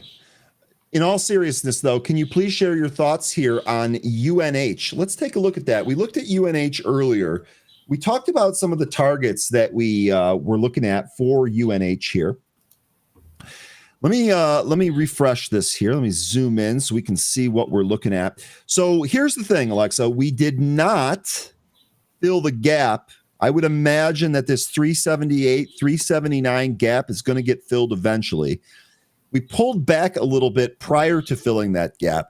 So what I think about the chart here is that a pullback to this 325-ish actually provides a pretty good entry spot that you can kind of trade this against the 20. The 20 is now kind of curved up a little bit since that Warren Buffett buy.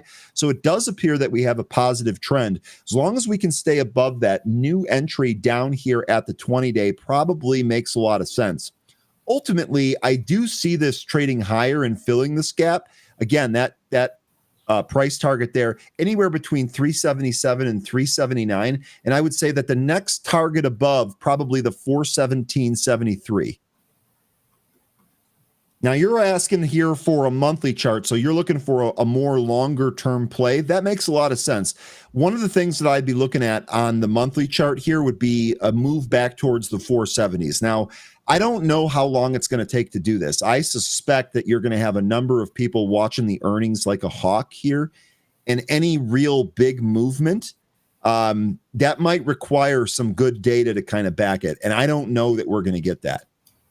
But I think a move back towards the 50-month moving average, that's 485. Looks like you're going to have a little bit of resistance there at about 465, 470 prior to that. Look at a weekly chart. Look at the moving average that's given the price action trouble right now. The 500-week moving average. It's right there. Yep. So I think once you get some closes above that, you're going to be in a much better shape to move up towards the levels that you were talking about, Ryan. Okay. Lion says he loves UNH. Lion, this has been a really good trade for you off of some of those lows.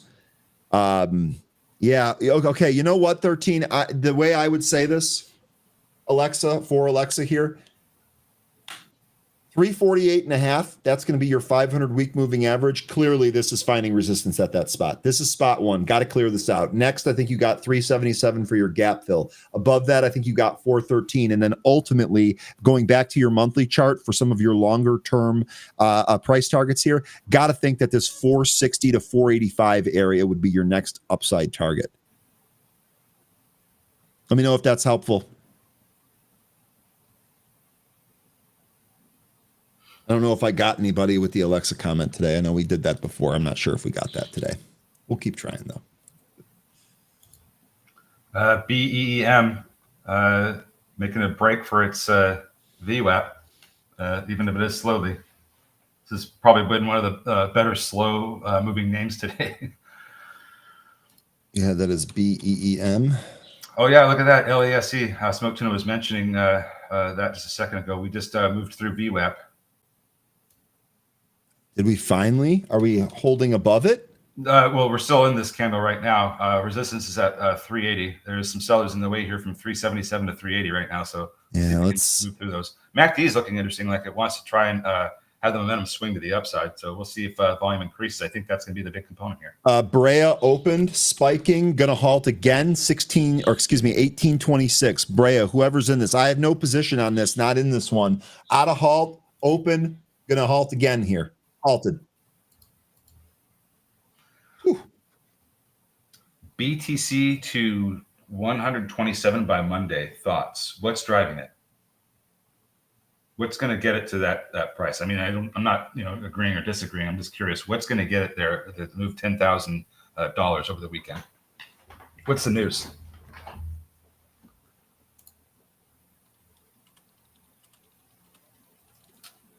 ASTT has high short interest. I'll look at